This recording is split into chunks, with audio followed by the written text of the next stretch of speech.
Big Bad Wolf, Big Sills. Welcome aboard. How you doing? Boy, do we have a show today. And you know what I love about our show today? Just hang on here. Put a little seasoning in. Turn that bitch around a little more. A little more seasoning. Hey, Sileo's starting shit again. Hang on. Let's get those. Hang on. Let me get the peppers off the rafters like my grandpa used to do. Let me put them bad dogs in there. How you doing? How you doing? Hang on here now. Okay? Oh, yeah, little salt. What's the salt? There we go. Little salt. Hey, look at that. Look at that. I got a salt in the wound. Right in the wound, baby. I didn't say womb. Wound. Yeah. Oh, my God almighty. Are we going to stir it up? How you doing all? Okay, so buckle up. We have our Big Sills NFC East QB rankings today. The best duos in the NFC East, quarterback wideout. And by the way, we started out with, here we go. So there's a report now that the Dallas Cowboys are trying to make a move for Gardner Minshew and to solidify their backup quarterback position. The Dallas Cowboys, who don't have much depth behind starting quarterback Dak Prescott, the reigning NFC East champions, intend to enter the 2000 campaign with Cooper Rush as their primary backup with a couple other stiffs. Will Greer's part of that. I think Greer went to, if I'm not mistaken, I think he is a West Virginia guy.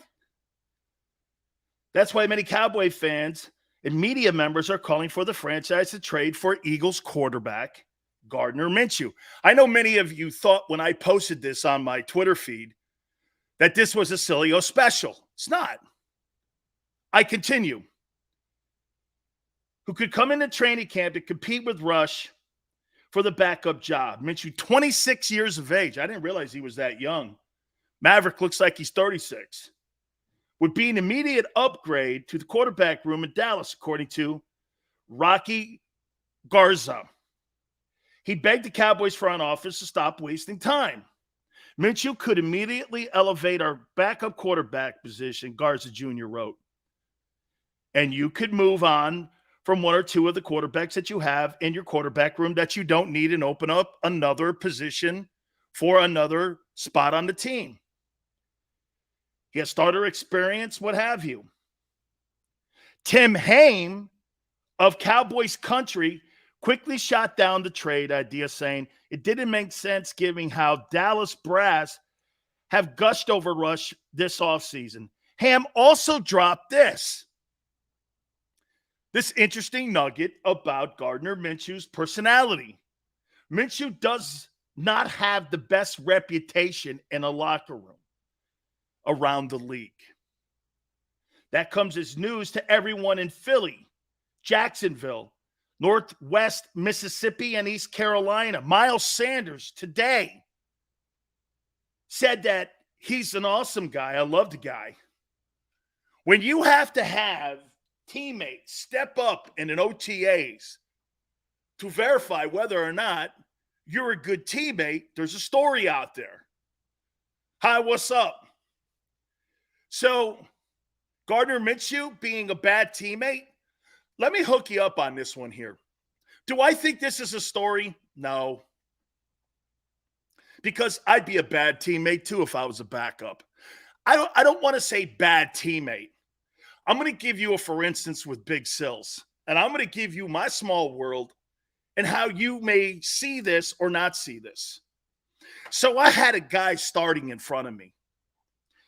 His name was Derwin Jones, and I love Derwin Jones. God rest his soul. He's since passed on. He was a dear friend of mine. And it was the three of us, Jerome, him, and me.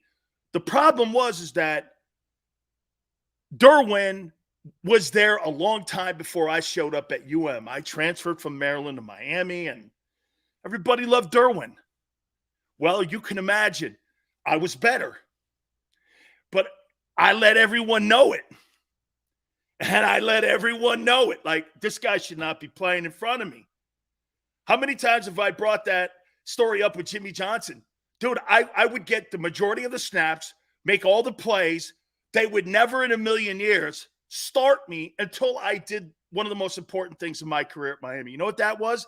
I'm going like this. They were asking me, oh, I'm this, I'm that. Jimmy started saying this. When you get away from that stuff, you'll start starting here.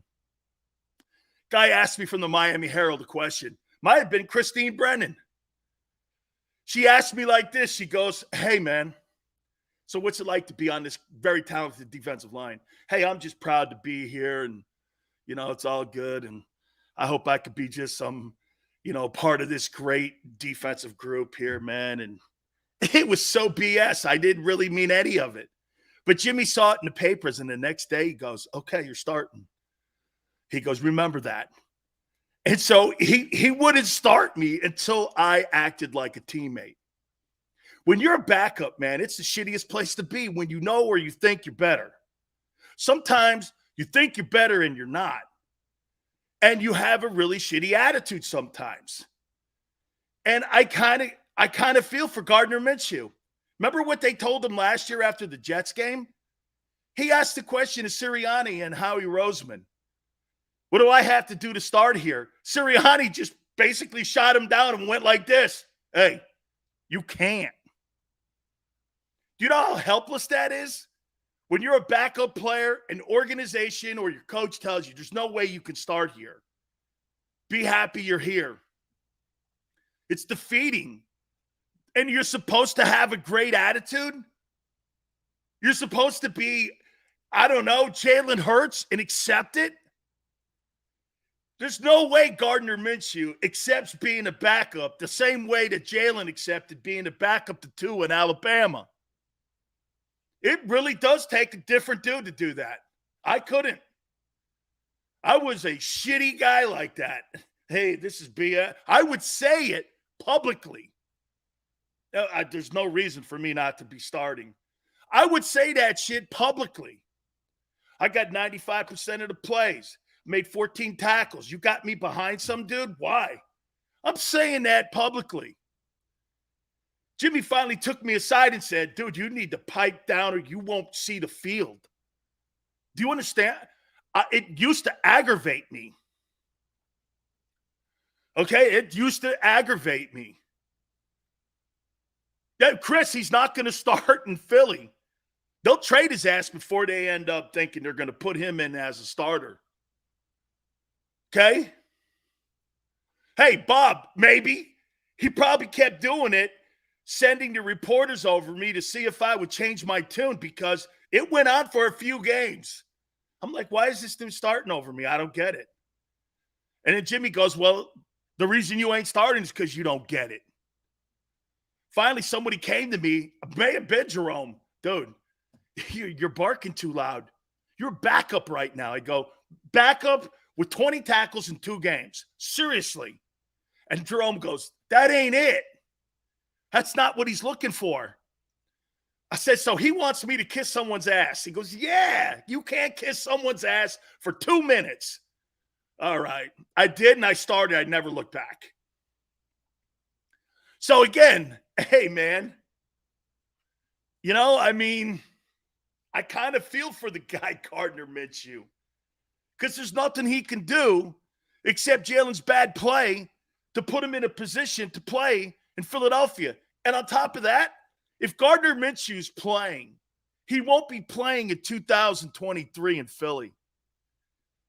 Nothing he can do will give him that starting position as a Philadelphia Eagle quarterback. He'll never be named that on a permanent basis. He'll never. Howie Roseman looks at him as a perennial backup. Okay? And when you're in that position, ask Barrett Brooks what that's like when an organization pigeonholes you into being a backup and what they think of you. You never get rid of that tag.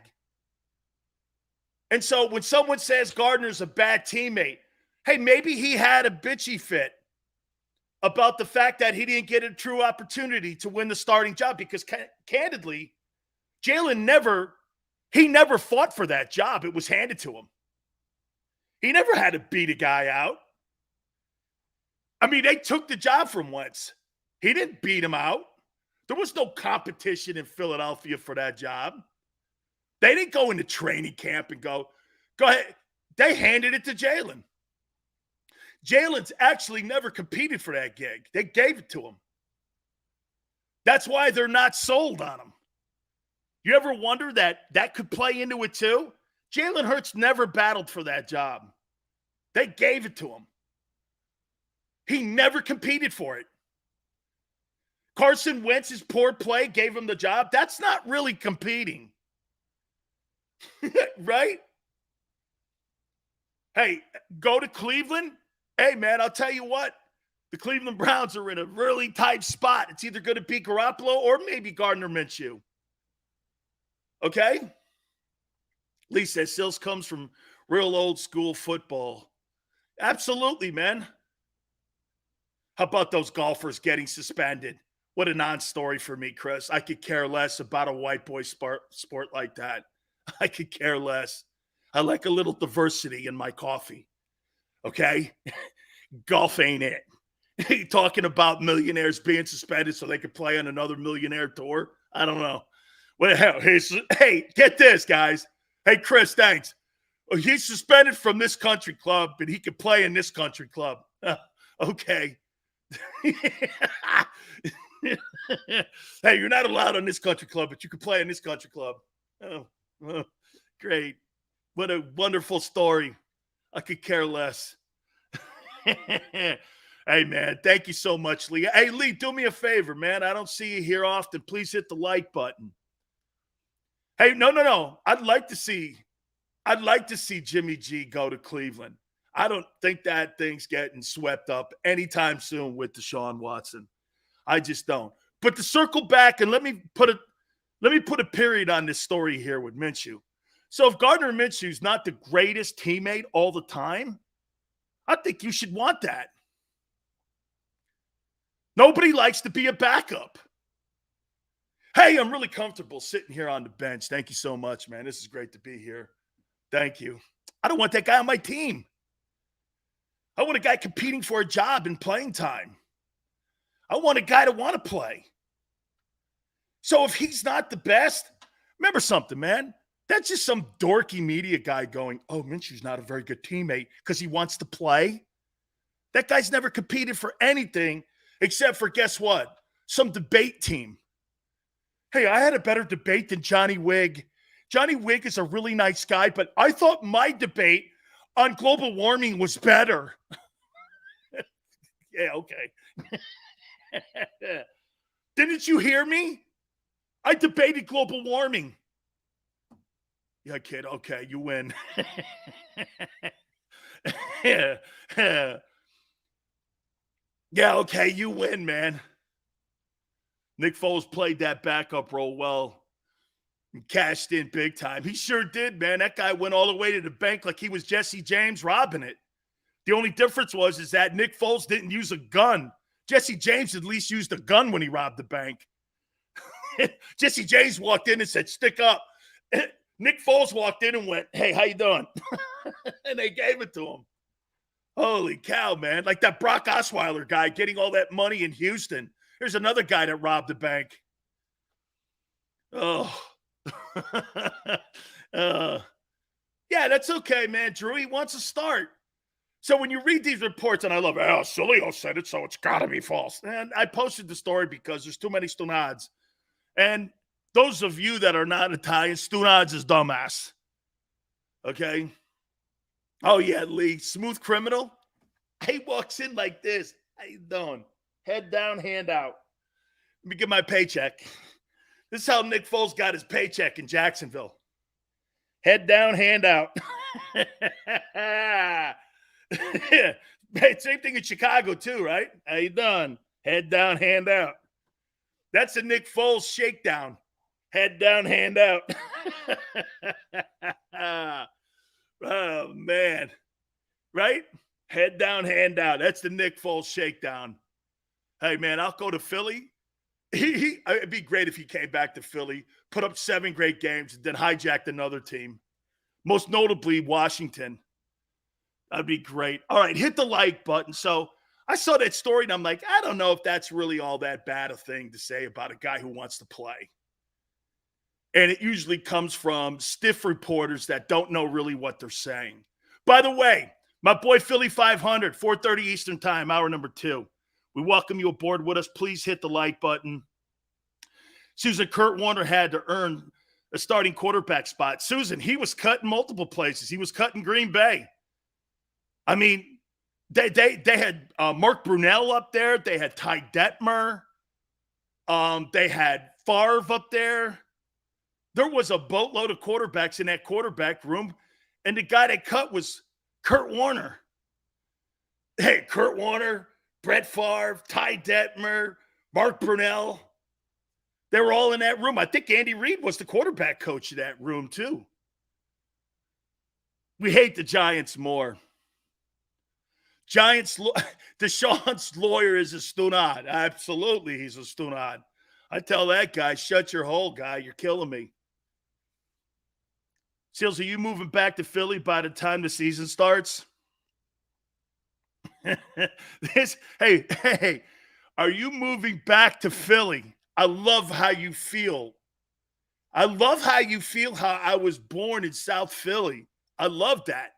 I'm an aristocratic and Italian. I lived in Connecticut. I live in Connecticut. I do not claim New York, okay, because they're fair weather fans. I do not claim being a New York sports fan. So get that. I am a Yankee fan, though. Okay? Seals, come down for week 6. Cowboys. Here. If I were to come this year to an Eagle game, here'd be the games.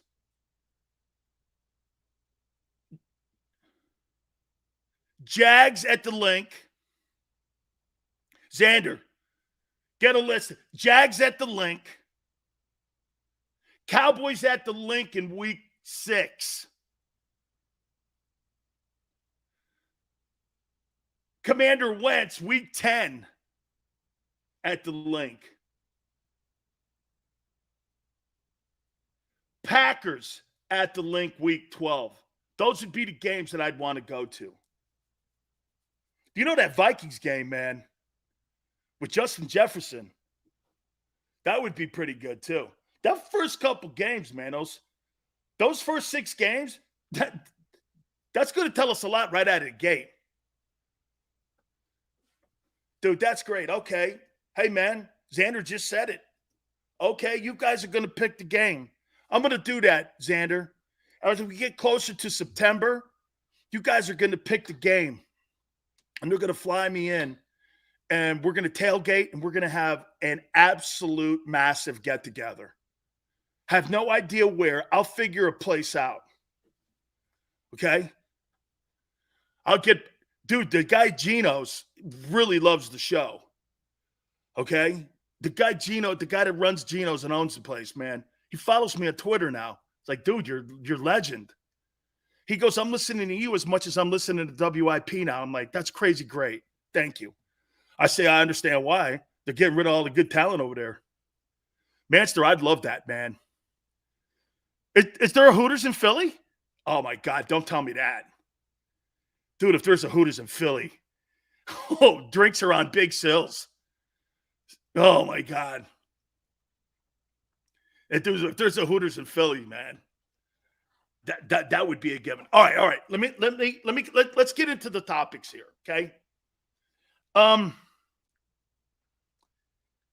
You guys may not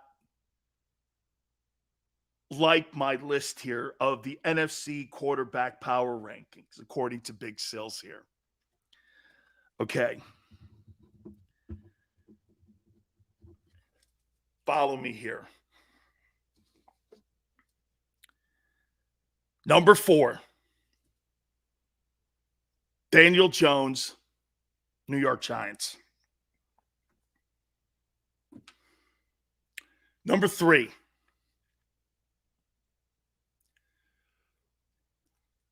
Jalen Hurts, Philadelphia Eagles. Number 2, Carson Wentz, Washington Commanders.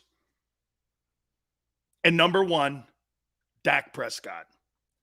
Those are your top 4 quarterbacks in the NFC. Am I wrong? Jones beat the Eagles last year. I forgot that.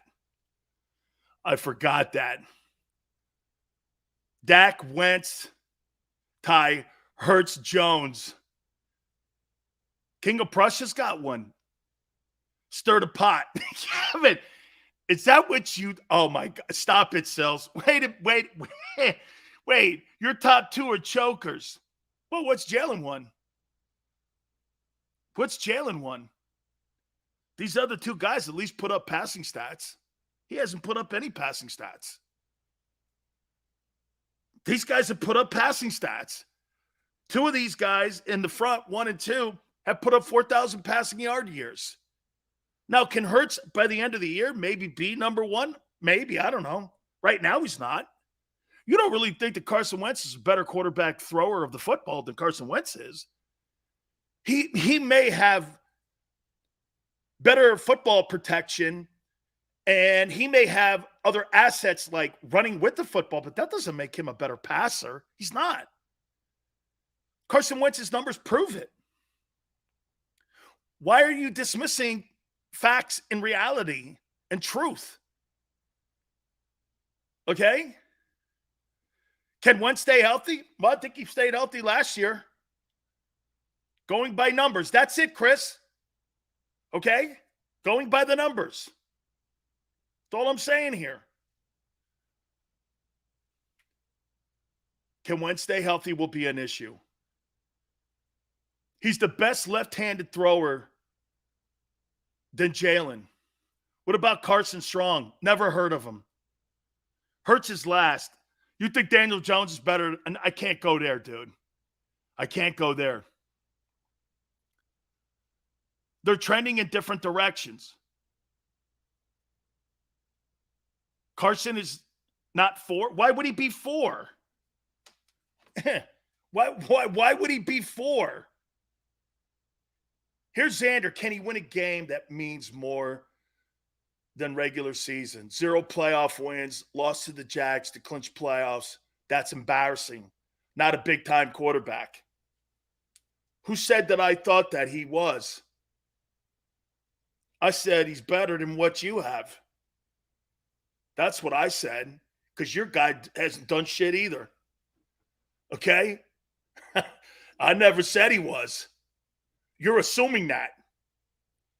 Okay? I never said that. I think the whole division sucks.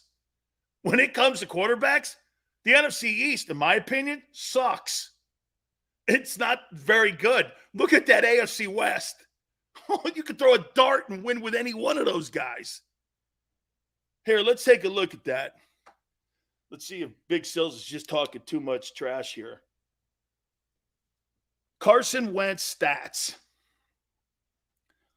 Yeah, you were under the assumption that you think that I think Carson Wentz is a big-time player. No. I think he's better than your guy. Here, let's see here. Wentz, 37.82, 32.96, 11-2 when he got hurt.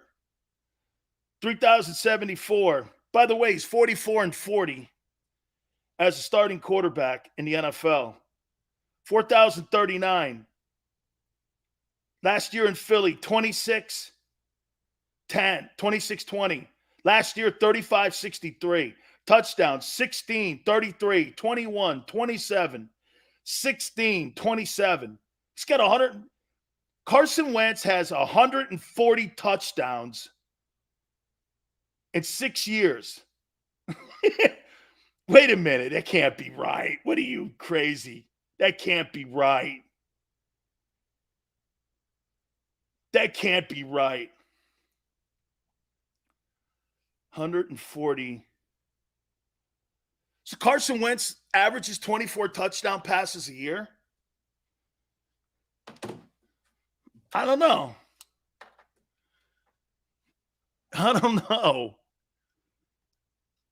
You're only as good as your O-line or pass rush. Well, Jalen's got the best talent that Philadelphia's had since that 11-2 team, the Super Bowl team. Would you not say that Jalen has – hey, how about this? You think Jalen has more talent this year than Wentz had in 17?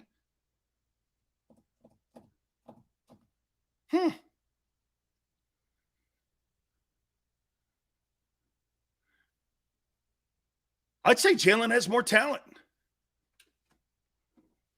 Right?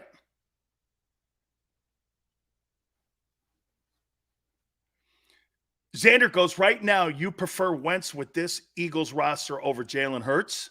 I do not.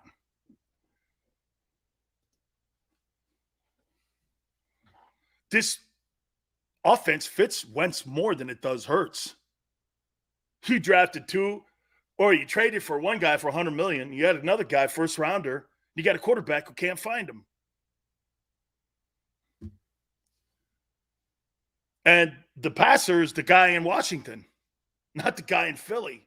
But we're going to put a round peg in a square hole here. Try to make it work. That's what we're going to do here. It may just work.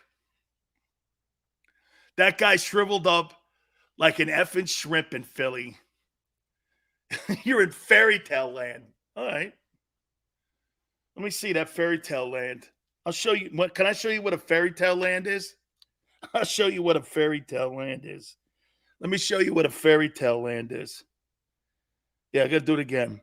Carson Wentz stats. Here's a fairy tale land that you would pray your guy to do. 11-2, 3,300 yards, 33 touchdowns, 7 picks.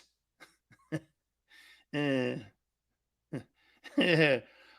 QB rating of 101.9. That's what you would hope, but that's fairy tale land. That, my friends, is fairy tale land. That guy was on pace. Let's see, 13, 14, 15, 16. 4 more games at that pace, at 3,300 passing yards. I think he went for 4,500 yards. Would clearly won the MVP. Probably would have thrown for 40 touchdowns.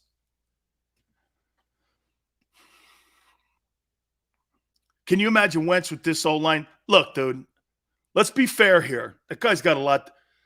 I would say this to you.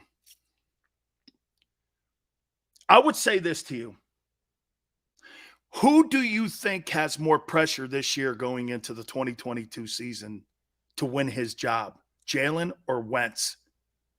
Dude, you know what people are saying about Carson in Washington right now? Guy, this is it. You ain't going to get any more hall passes at being considered a guy. You are not. This is it, guy. And you know what they're telling people in Jalen's camp? They're telling people in Jalen's camp, guy, you've got to pretty much win this here, okay? You've got to show us that you've improved enough for us not to use those 2 first-round draft choices that have been earmarked for a quarterback. Right? Susan says Wentz. Chris says Hurts. Wentz has the most pressure, Rico. Wentz played at North Dakota State. Dude, Birdman, I'm not drafting any stiff out of that thing. Dude, I'd rather draft somebody at Vanderbilt than that. Dude, I would rather take a dude out of Vanderbilt. Okay? Uncle Sil's putting everyone on notice. Dude, why call me Uncle Sil's, man? You're making me feel old, dude. Wentz is delusional. Aren't we all?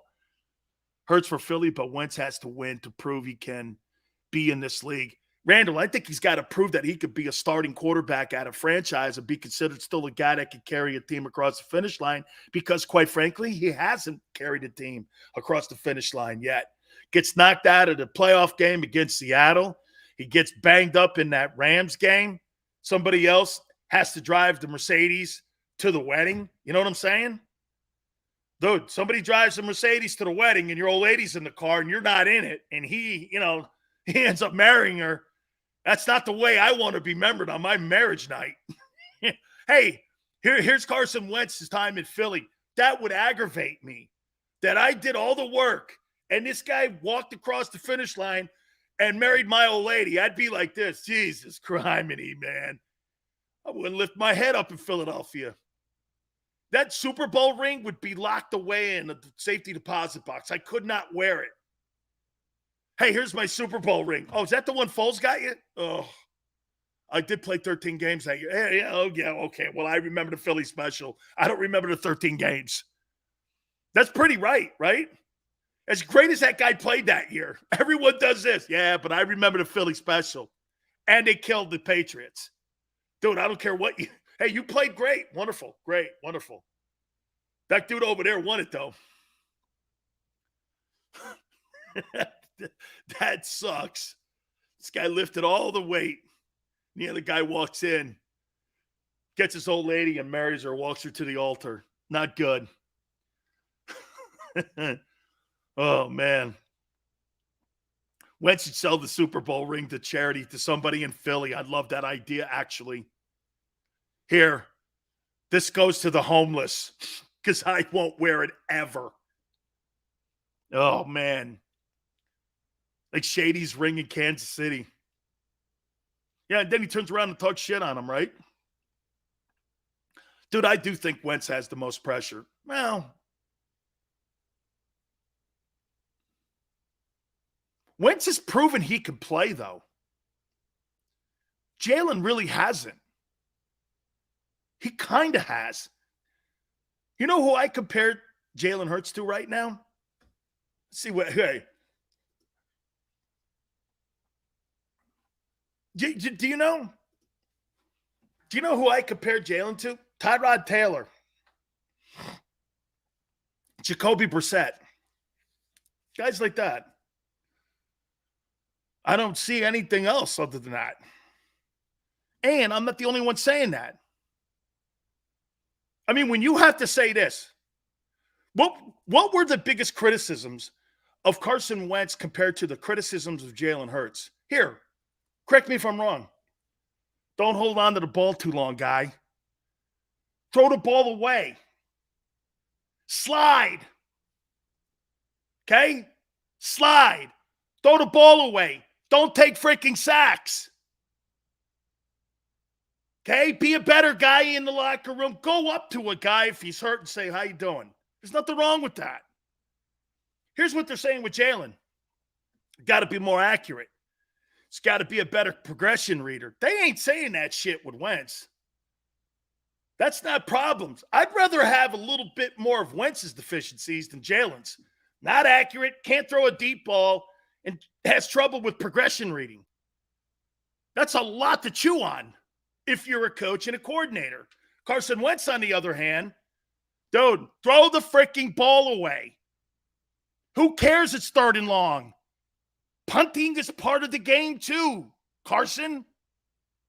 I saw the worst 8 minutes of football in my entire life last year against the Titans with that guy. That underarm pass, interception, pick six shit. I was like this. Oh, my God.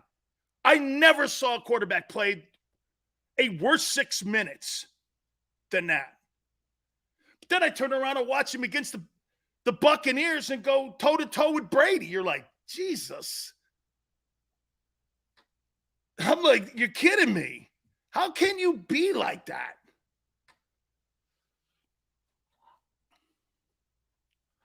Dude, William, I would give him electric shock treatment if he ever threw the ball with his left hand again.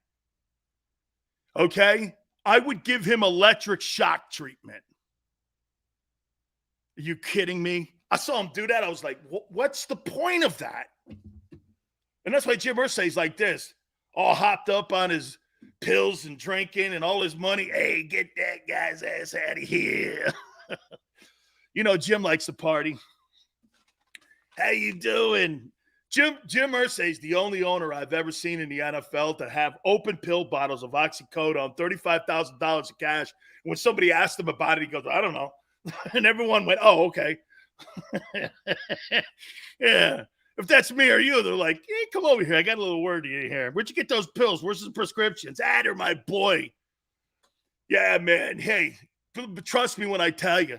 Dr. Luigi, man, he gave me the prescription pad. It's great. I just fill it out myself. Don't work like that, guy.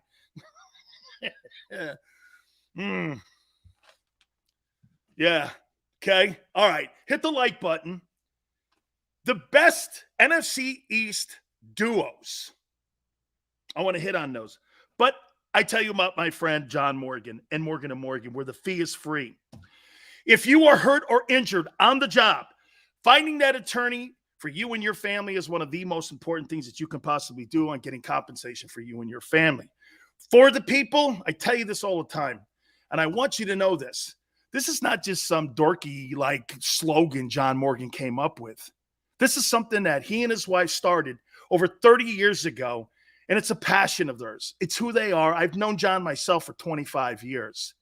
He and his wife have built this firm up to being the biggest firm in the country, and they're there for their clients constantly. They've collected in the last 30 years over $13.5 billion worth of compensation for everyone that goes with the biggest law firm in the country.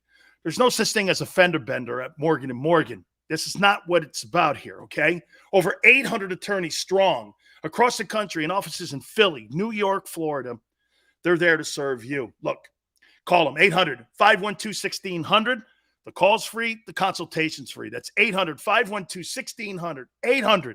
800-512-1600. Open 24/7, 7 days a week. And when you call Morgan & Morgan, tell them Big Sil sent you. Many times when people are injured at a place of business, they don't realize they may have a case. The fact is, injuries should not happen. And most of the time when someone is injured, someone is at fault. Maybe the store manager installed a cheap, slippery floor, or there wasn't proper security. After an injury at a hotel, restaurant, store, or any place of business, it's so important to call us. Time matters, size matters. Morgan & Morgan, for the people. Go for the polls and the pools. Go for the oohs and the ahs. Go for the bubbles and the bubbly. Go for the story and the stories. Go for the win. Go to Ocean Casino Resort. Book your trip at theoceanac.com.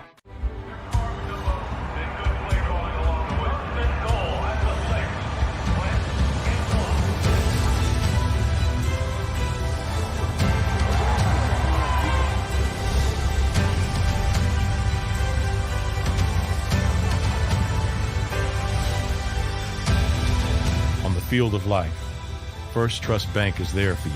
Champions on three. 1, 2, 3. Because Philadelphia dreams deserve a Philadelphia bank.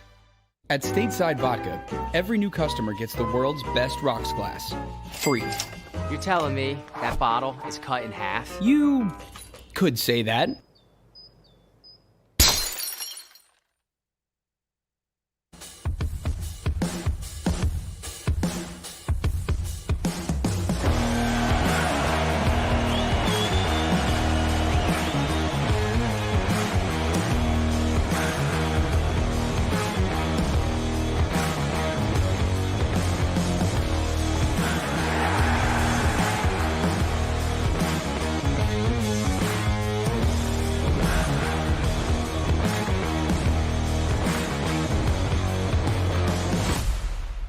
At Action News, we cherish every moment, and it's our profound responsibility to bring you closer to your world. Never miss a moment. Trust the people at Action News. All right, did you know I was the Mommy Slam Dunk Champion? Really? Yes, really, don't sound so surprised. Let's see it. Oh, you're ready. All right, here we go. Let's hear the crowd. So go to right, go to left, fake 'em out. Mama, go up, mama! She did it. Again? You can't avoid gravity, but United Healthcare can help you avoid financial surprises by helping you compare costs and doctor quality ratings. United Healthcare. Uh-huh. Go for the midnight dares. Go for the game. Go for the hits. Go for the fans. Go for the win. Go to Ocean Casino Resort. Book your trip at theoceanac.com.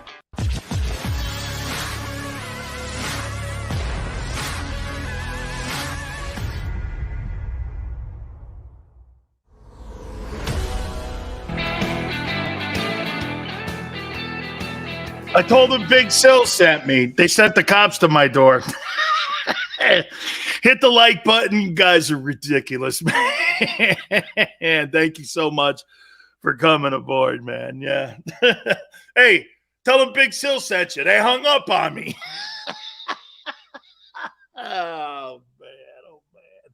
I told John Morgan that one, by the way. Laughed his ass off. Okay? I said, yeah, so which one of you stunads over here said this? My aunt laughed her ass off last night. Yeah. Hey, Sileo, I called Morgan & Morgan. Guess what happened? They hung up on me. I said, Big Sil sent me. They hung up on me. Oi. I'm like, okay. See how you guys do me? You guys are ridiculous. I told her Big Sil sent me. I got the FBI agents outside my door. Big Sileo. Hey, Big Sills is the only guy ever to meet Ronald Reagan and John Gotti. What do you think where are we going here? Okay? It's a true story, too. Hey, Sileo's the only guy I ever knew Ronald Reagan and John Gotti. I mean, I don't know. Fill the blank. There's something in the middle there. Forget about it. Hey, right? That's universal language with everybody. Hey, Ryan says, hey, Sills, I just started watching you about a week now. I love it. How long have you been doing this show? Since April 27th of last year. Does that sound right, Xander? Like April 27th of last year. We're a little past the year. I think it was something like that. Does that sound right? Okay. Going on 14 months now. Yeah. Where'd you meet? No. We don't do that because we just that's. Hey, Chris. You must be Irish. Italians don't talk about things like that. You may mention it, but hey, what's wrong with you? Okay. Holy cow! You hear that? Hey, where'd you meet him? What are you saying? Hey, you want me to put it down on video for you too, Chris? Jesus criminy. Holy cow. Forget about it. Hey, keep it private. Thank you very much. Hey, so that we don't get in any trouble, watch this. Jack Del Rio apologized.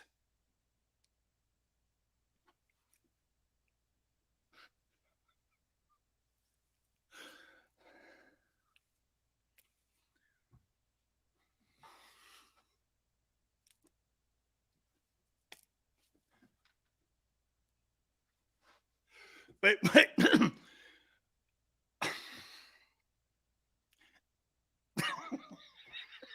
Forget it. I got to transition into something. I got to get out of there, okay? Okay.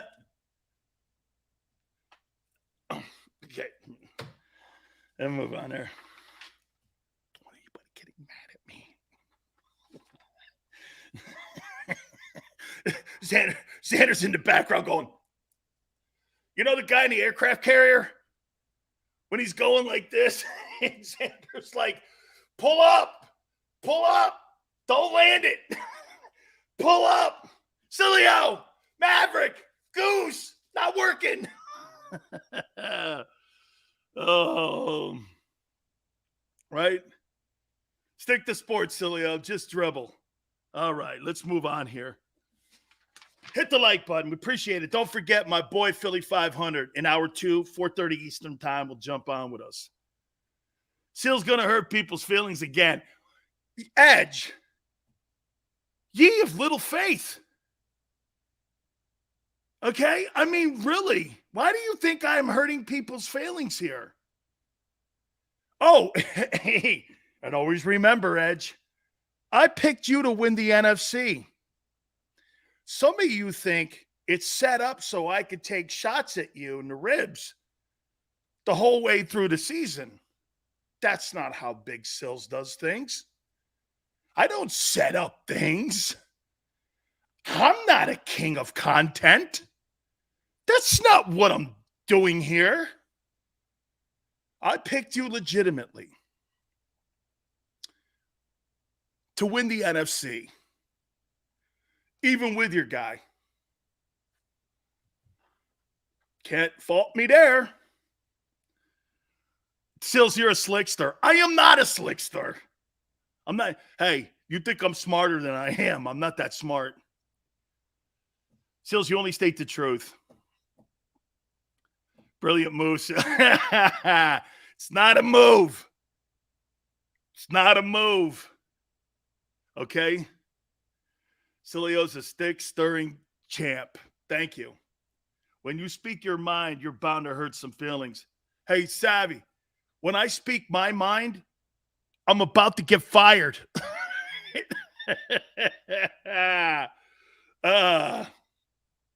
Yeah, okay, Jimmy, you know, right? It feels like Sills is testifying in front of a grand jury. Are you under the assumption, Bob, that I've testified in front of a grand jury before? Hang on. Do I have the face of a guy that looks like he's testified in front of a grand jury before?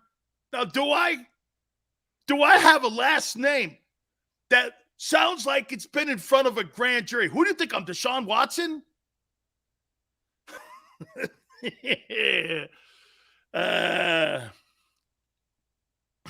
Only smart peoples.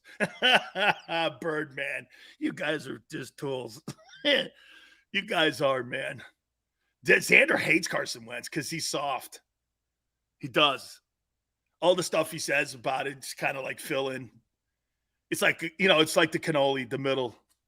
The shell kind of counts too, all that stuff in the middle. He hates Wentz because he's soft. He's not tough. And he's not a leader. Other than that, the rest of it is just minutia. This guy's weak. He quits. He sucks. He's this. Okay, yeah, I get it. And the bottom line is you hate him as your quarterback of your football team because you think he quits. And you don't think he's a winner. That's what you think of the kid.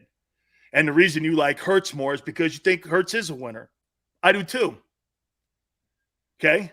If I had to bet my life and put my life in the hands of those two dudes, I put my life in the hands of Jalen Hurts before I put my life in the hands of Carson Wentz.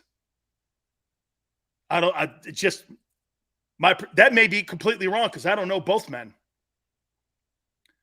It's just kind of how they carry themselves. I think that matters sometimes, how you carry yourself. Not putting my life in the hands of Aaron Rodgers. I put my life in the hands of Tom Brady. I think that's something important for a quarterback. Matthew Stafford, I'd go to battle for him. If he was my platoon leader, and I'm using that with great respect to our military folks, I'd follow him. That's a good exercise. I'd follow Josh Allen. I'd follow Lamar Jackson. I wouldn't follow Kyler Murray. I'd follow Jalen Hurts. I'd follow Dak Prescott. I would. I might follow this guy, Trevor Lawrence. Kind of like him. Aaron Rodgers? No. Brady? Of course. Russell Wilson? Yeah. Justin Herbert? I don't know enough about him. Derek Carr? Yeah, I like what he did last year. Pat Mahomes? Dude, I haven't heard anyone talk shade on him at all. I think that quarterback position has to have that intangible. I think you have to go like this. If I was going to storm the beaches at Normandy, and by the way, June 6th, just a few days ago, okay, 78 years, those brave men went on that beach, Omaha, Utah, gold, and we're fighting for freedom. Greatest generation in the history of this country. Didn't care. They were going Republicans, Democrats, Independents. It's the greatest moment in American history is the beaches of Normandy. Omaha Beach is the most famous beach you'll ever know.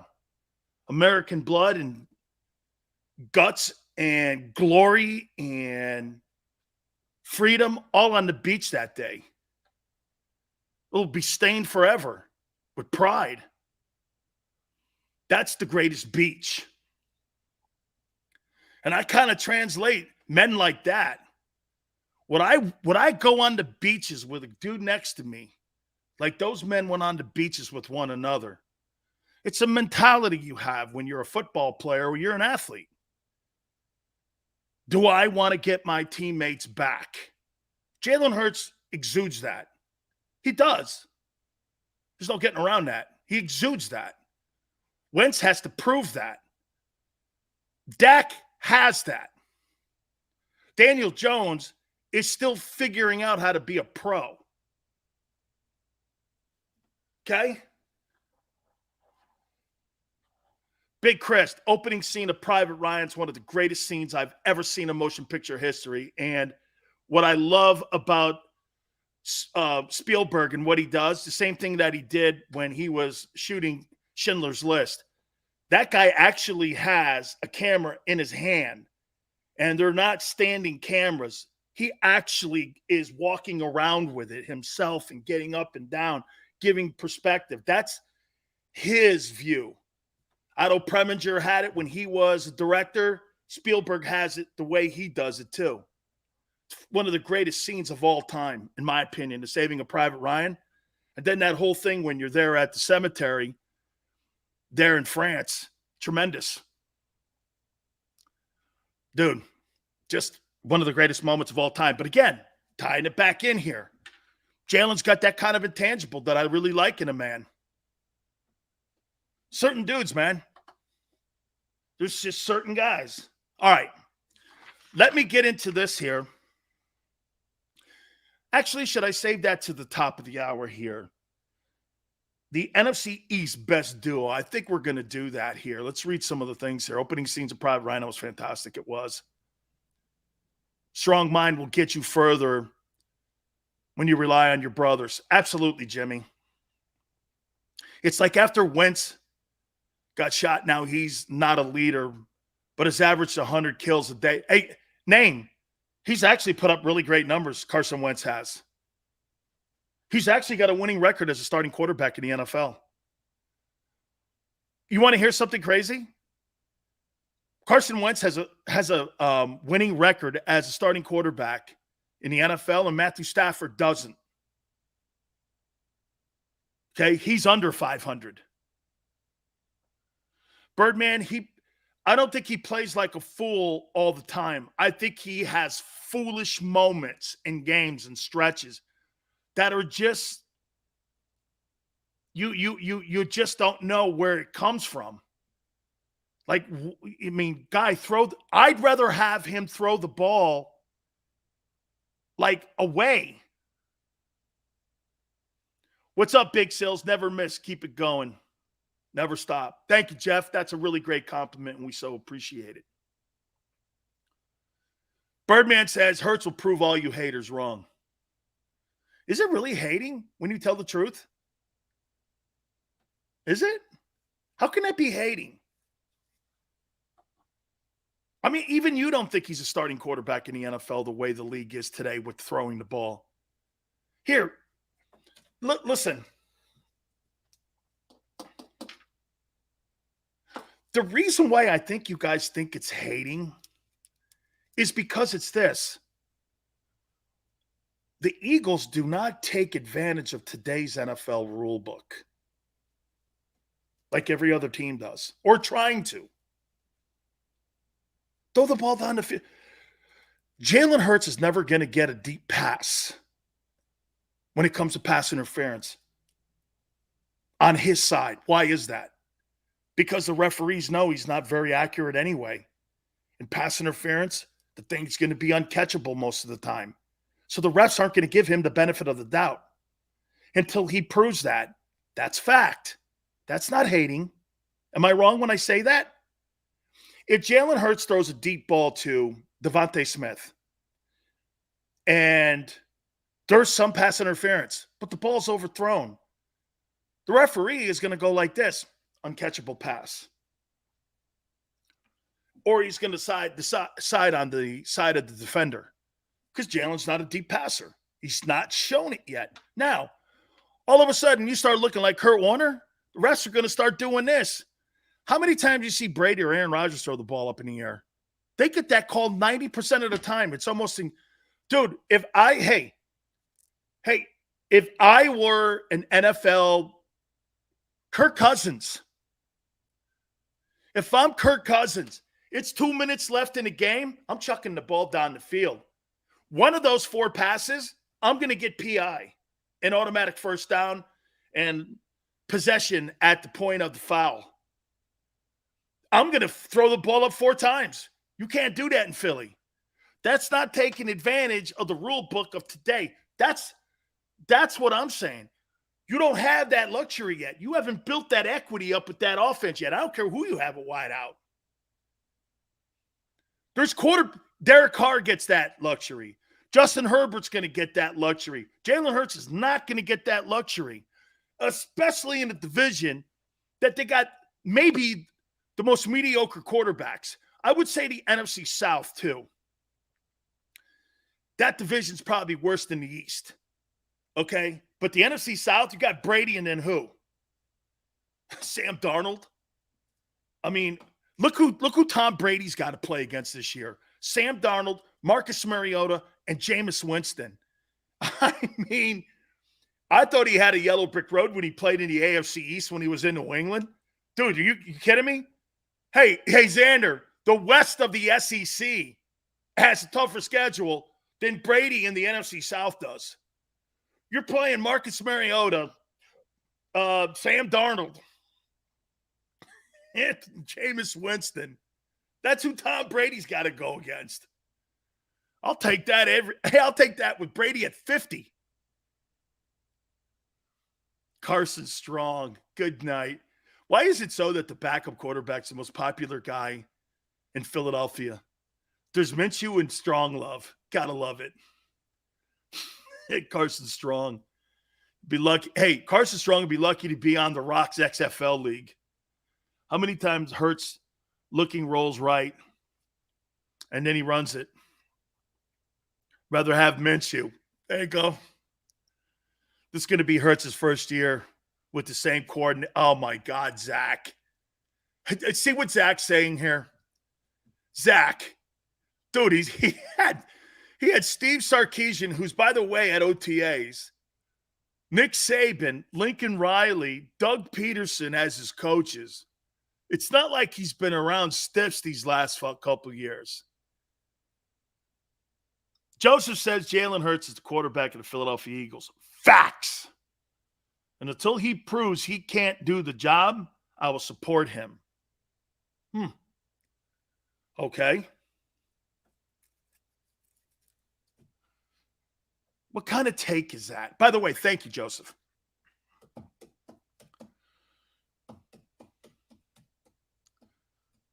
Support him. So you support him and not do you support the team more or the player more? Joseph, I thought it was about the birds, not about one guy. No one man is bigger than the team. I just got through talking to you about military mentality. There's not one guy in a platoon that is more important than the group. One guy can be sacrificed for the betterment of the group. I'm all for that. This is about a team. This is not tennis, boxing. Okay? This is about the Eagles and the Birds winning games. Supporting Jalen? If Jalen could do the job, great. Okay, Birdman. He wants Mickey Mouse reporter / ESPN. McManus on the show. Okay, we'll work on it.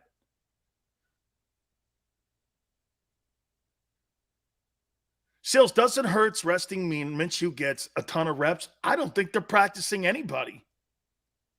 Team first, man. Sills, get McNabb on the show. Probably cost me 10 grand. Some of these Eagle guys, hey, I want that's Xander. Hey, give me 5 grand. Come on. Jesus Christ. Do you guys have, I won't say his name, but you guys have a reporter in the town. He's there 5 minutes. Hey, I'm looking to get, a weekly pay. And I'm like, does anybody really know who you are yet? I mean, I know who you are because I know where you're from. This guy's like, yeah, I'm looking to get a bit. Xander goes, and I go, yeah, it's okay. I don't really need him. I'd rather have me than him. We're good.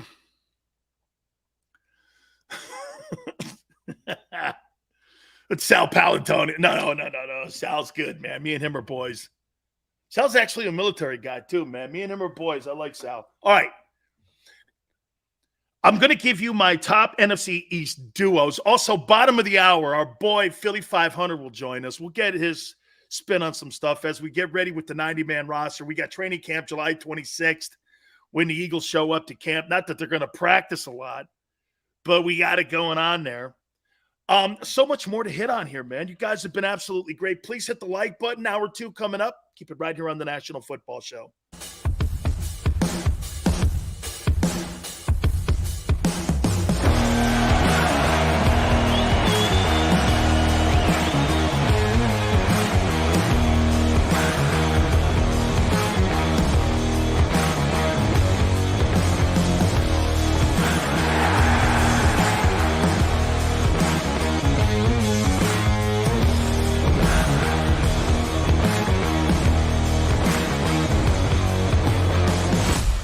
When choosing a lawyer for your injury case, you may ask, does the size of the law firm matter?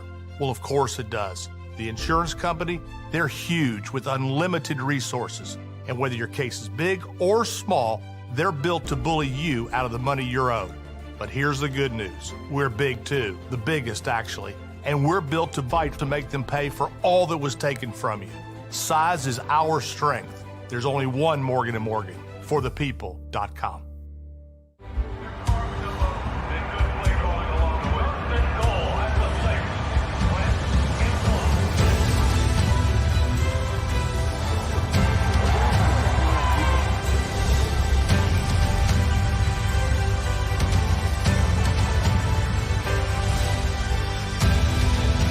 Field of life, First Trust Bank is there for you.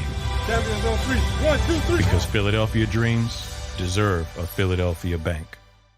Do you stream on a Roku, Fire Stick, Android TV, or Apple TV? Now you can watch 6ABC 24/7 with the 6ABC Philadelphia streaming app. The big story on Action News. Search 6ABC Philadelphia and start streaming today. In Philadelphia, we celebrated the miracle with pride only 5 years ago. And then the following morning, IBEW Local 98 members went back to work, building this city, rescuing our communities from decay, and inspiring the young men and women of the region to take pride in who we are. Like the Cats, Local 98 members believe in hope.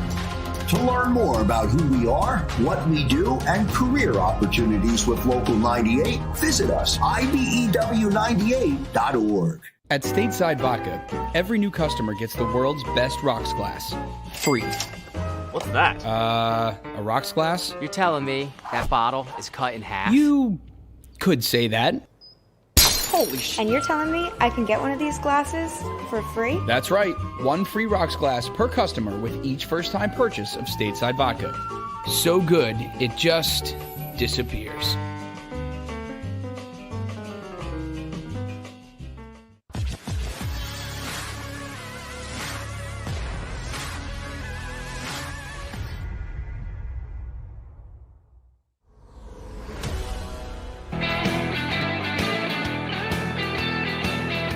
Welcome back. National Football Show. It's your boy, Big Sells. Appreciate you coming aboard. Our boy, Philly 500, bottom of the hour, 4:30 Eastern time. We will get his thoughts and we'll bang some Eagle stuff off of him and see what he says about his birds. So that'll be bottom of the hour. Once again, please hit the like button. I just got a text message from one of my boys. He's going down to Disney World. And he goes, hey, man, we're really looking forward to going down to Disney World. And I go, all right, so it's June 9th. And he's like, why? It's time of the year. I go, I go, do you understand what is in Disney World right now? And he's like, what do you mean? I go, okay, are you in shape? And the guy goes like this. He goes, one of my best friends too. And he goes, yeah, I'm in fairly good shape. Why? He goes, well, dude, it's about 98 humidity right now, and it's about 98 degrees. Going to Disney World is never really pleasurable for men, okay? And when you get to, like, It's a Wonderful World, and you get in one of them boats and it's air-conditioned, you're thankful. Then when you get on the Matterhorn, you're thankful because you're sitting. Then when you get, hey, Space Mountain, I hope it catapults me to the moon because, dude, I had to carry my daughter once around. I had to carry my daughter around Disney World once. I don't know how my wife does it. 10 minutes, man. I said, I can't do it. My wife goes, you're pathetic. And I said, yeah, I know I am. I am pathetic.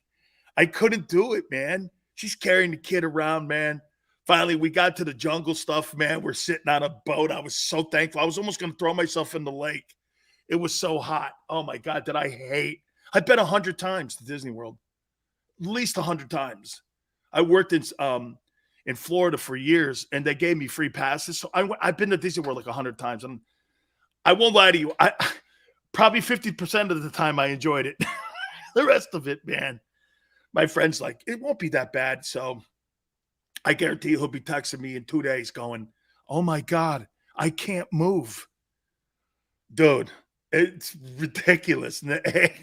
I'm telling you, man, that humidity hits you in the head, man. It's over with, man. Holy cow, man. Hey, Tone, appreciate it. It's all right, man. Hey, Tone, I like people who are in foxholes with me all the time. And you're always there, Tone. It's okay.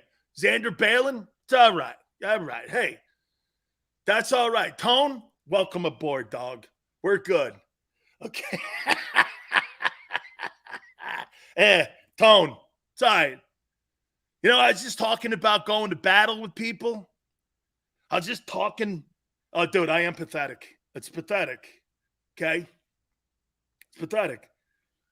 See that man going to battle with someone? You know what Xander just did? Xander goes like this. I got to pull a ripcord. You know, got to go over here, you know. Got to have a Mai Tai. Got to have a cocktail, you know, with the umbrella. Xander drinks with, like, the umbrellas in them. Not saying I don't.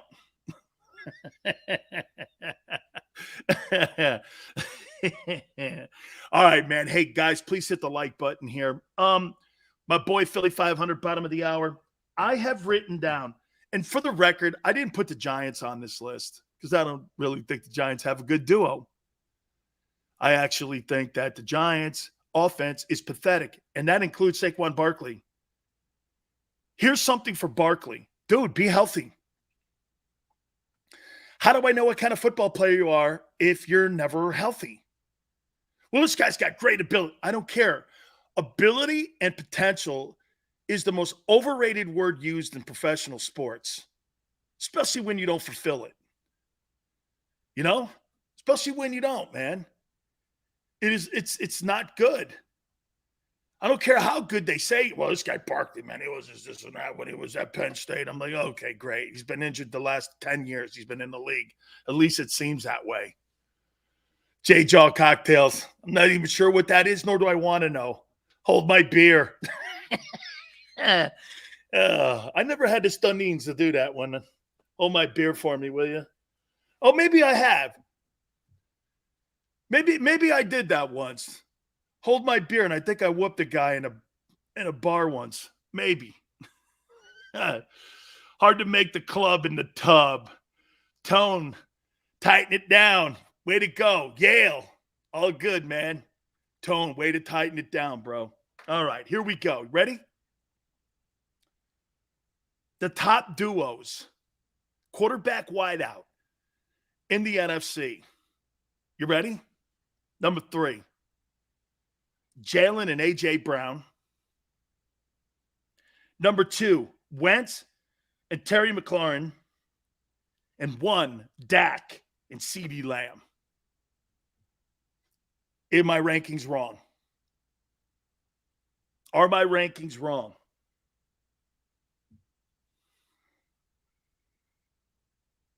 AJ is probably better than not probably, better than CD and McLaurin.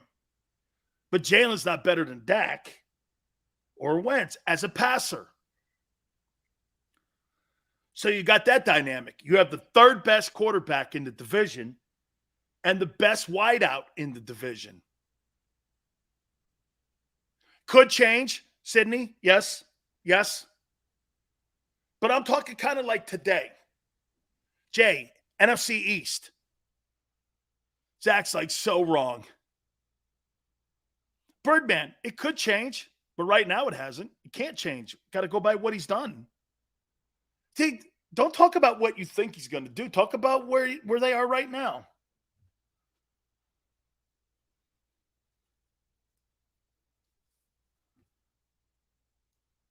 Dude, you could hurt someone with those meat cleavers.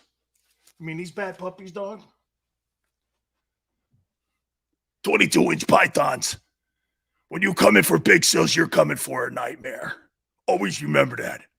It's Nightmare City. When you climb Mount Everest, always know this.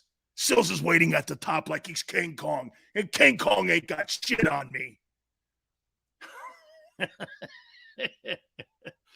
Relax, kid. It's called acting, and I know it may not be Academy Award stuff, but hey, it's all good. I think it's negative. Oh, I'm so sorry that you think it's negative. Yeah. True potential overrated. What's the deal, Big Sills? Omar, thanks for coming aboard, man. The Birdman Sills, you could not climb Mount Everest. You know, that was always one of my dreams in life, was to climb Mount Everest. I think that dream's pretty much faded away. Wentz will win any game that means absolutely nothing. Hey, did he beat the Bills last year? Didn't the Colts beat the Bills? Beat the Chiefs? What was one of those teams, didn't he? That's a good look. Let me take a look at that. You guys are telling me that Wentz sucks so bad.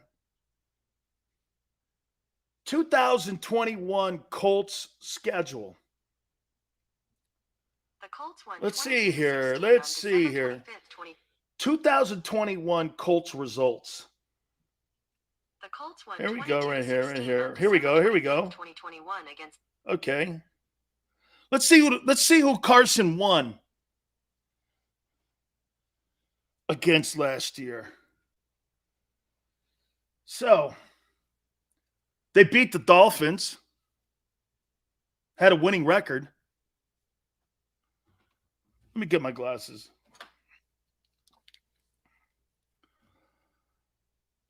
They beat the 49ers? Hang on here. Carson beat the Dolphins.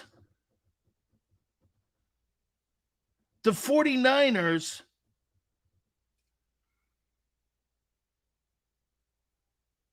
The Bills.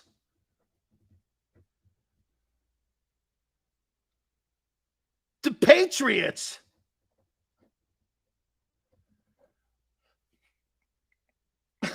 Wait a minute here. The Cardinals. These are all playoff teams except the Dolphins, who had a winning record. Hang on for a minute. Hang on here. Wait a minute. Carson Wentz beat the Dolphins, the 49ers, the Bills, the Patriots, and the Cardinals? I got to get this one here.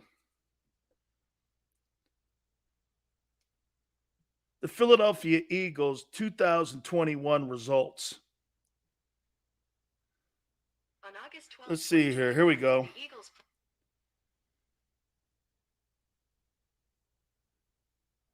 Beat the Lions, the Falcons. Wait. They beat the Falcons, the Panthers, the Lions, the Broncos, the Saints, the Jets, Washington, the Giants, and Washington.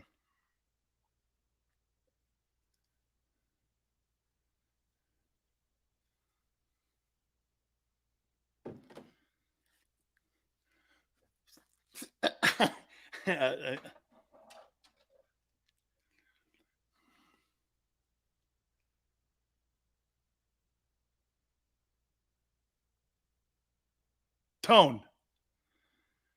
Wentz beat the Dolphins, Niners, Bills, Patriots, Cardinals.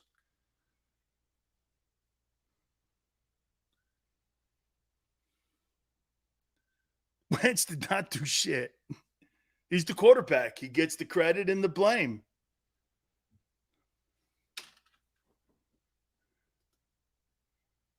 Don't talk.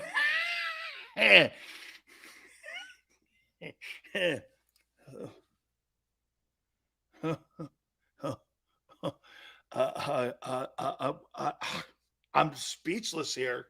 Wait a minute. I didn't realize this. Wentz beat the Dolphins, Niners, Bills, Patriots, Cardinals. All playoff teams except the Dolphins. The Dolphins had a winning record. And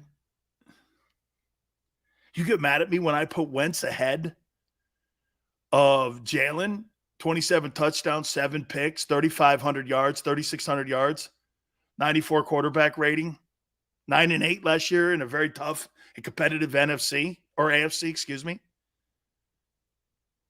I'm just talking facts now. I'm not talking my preference here. I'm just saying things here out loud. I'm talking to you out loud here. Wentz lost to the Jags. Yeah. And the Eagles lost to the Giants. Okay? The Giants were also in the top 5 in picks. Yeah. They lost to the Jags. Granted. But they lost to the Giants too. Giants stink.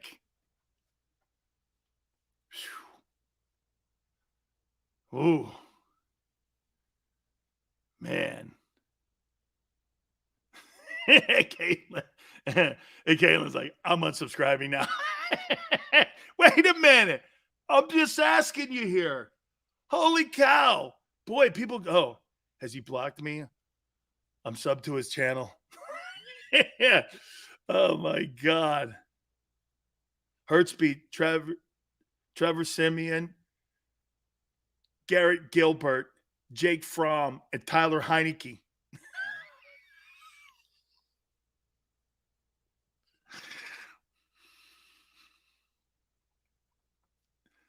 Let's look at that. Trevor Siemian, Garrett Gilbert, Jake Fromm, and Tyler Heineke. It sounds like a barbershop quartet. Oh, man. Cabana boy, I want a Stella right now. Whoa. You mean JT beat those teams? I don't know. Today I hate on her. Hey, GT. My God almighty. Nobody's hating on anybody. Minshew beat the Jets. Go get him, Gardner. Still, some of your audience isn't football smart. Stu.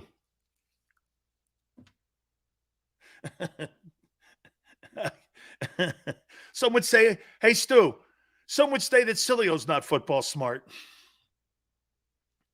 Hurts didn't lose to the Jags and not make the playoffs. That's a good way to look at it. That's a good way to look at it. Not a bad way. Hey, but you know what? I saw a movie the other day with Robert De Niro, and he was in this movie. And the guy goes up to him and he goes, doesn't it bug you that another cop is having sex with your wife? And I would look over at people and go like this. Doesn't it bug you that the guy at Alabama, Bryce Young, makes 3 times the money you make, and he's a college kid than you make right now as a starting quarterback for the Eagles? Doesn't that bug you? Jalen Hurts makes 1.2. The guy makes $3.5 million. I can't get that out of my head. That's a fact. Bryce Young makes $3.5 million. Big Sills came on this show and ragged at Howie and called him cheap because he didn't give Deshaun. Yeah, correct. And I also said yesterday, and I know you heard me, Birdman, that the Eagles and the Dolphins and the Panthers and the Broncos and the Falcons also averted a catastrophe with what's going on with all of these cases. And the Eagles were in the conversation too. And the only thing that sold the deal and sealed the deal was the $230 million guaranteed. Deshaun Watson was not going to Cleveland unless that money was fully guaranteed. And it was and is. It's not earth-shattering news when somebody puts a Brinks truck in front of you. What would you do? Oh, no, I'm not taking the guaranteed $230 million, $250 million. No, we got to play on the moon. I don't care. Don't ever tell me he wouldn't have played in Philly, because he would have. If Jeffrey Lurie came in with $250 million in guarantees, we know now he would have played in Philly. And we know now also it looks like they've averted a disaster, because I think Cleveland's in a disaster. End of story. Is there something else you want to go down? And there were 15 teams that were lined up for him. You're making it sound like I'm some sort of like pseudo shithead GM, that it was just my take. Not true. Not true.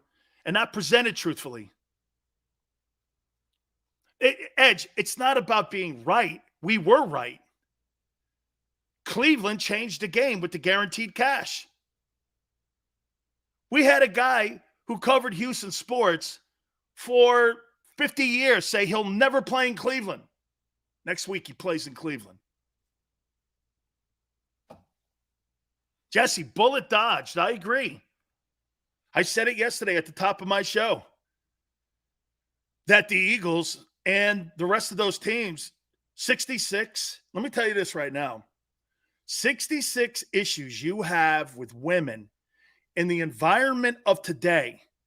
I don't care how you think you have the truth on your side. The court of public opinion is convicting you by the hour.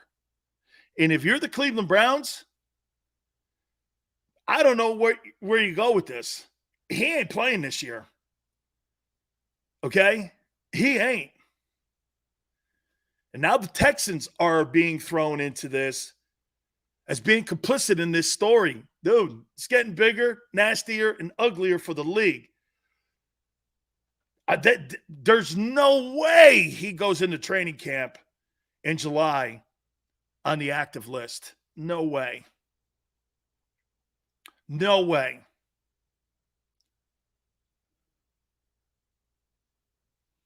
It doesn't take a brain surgeon to see that Deshaun, as a quarterback, is head and heels above 95%. Absolutely, Ronald. Absolutely. That's never been a debate. Now it's this other stuff. Here. Watch this. It's not now. This is what you have to do in Cleveland now. If you are in that position in Cleveland, you've got to do this. Dude, this guy's very talented. And you got a scale working right now, right? You got the scale working. Right now, you're at the high end of it because you're doing this. This guy's really talented. But all of a sudden, these cases are bringing that scale, and it's teetering. And if you're Jimmy Haslam, you're Andrew Berry, you're Kevin Stefanski, you got to start doing this. What's in the best interest of the group? Remember we talked about that a couple minutes ago? What's in the best interest of the group here? Because this is what happens. Let's hypothetically say you get over on this. They suspend him for a year. That guy would have missed 2 years of ball. Then he's got to get reinstated to come back next year. Then you've got to go through the whole PR nightmare of dealing with a guy who's a pervert, allegedly. I mean, it's not so much whether it's truthful or not. We're talking about 100 people. It's creepy. It's not something I want my quarterback or any employee I'm working with doing on Twitter or Instagram, trolling hookers. This is not what I want to do. And by the way, I'm not saying they are hookers, but he treated them like it. That's not something I want. I'd be like, come on, bro. Where are we going here? What a PR disaster, man.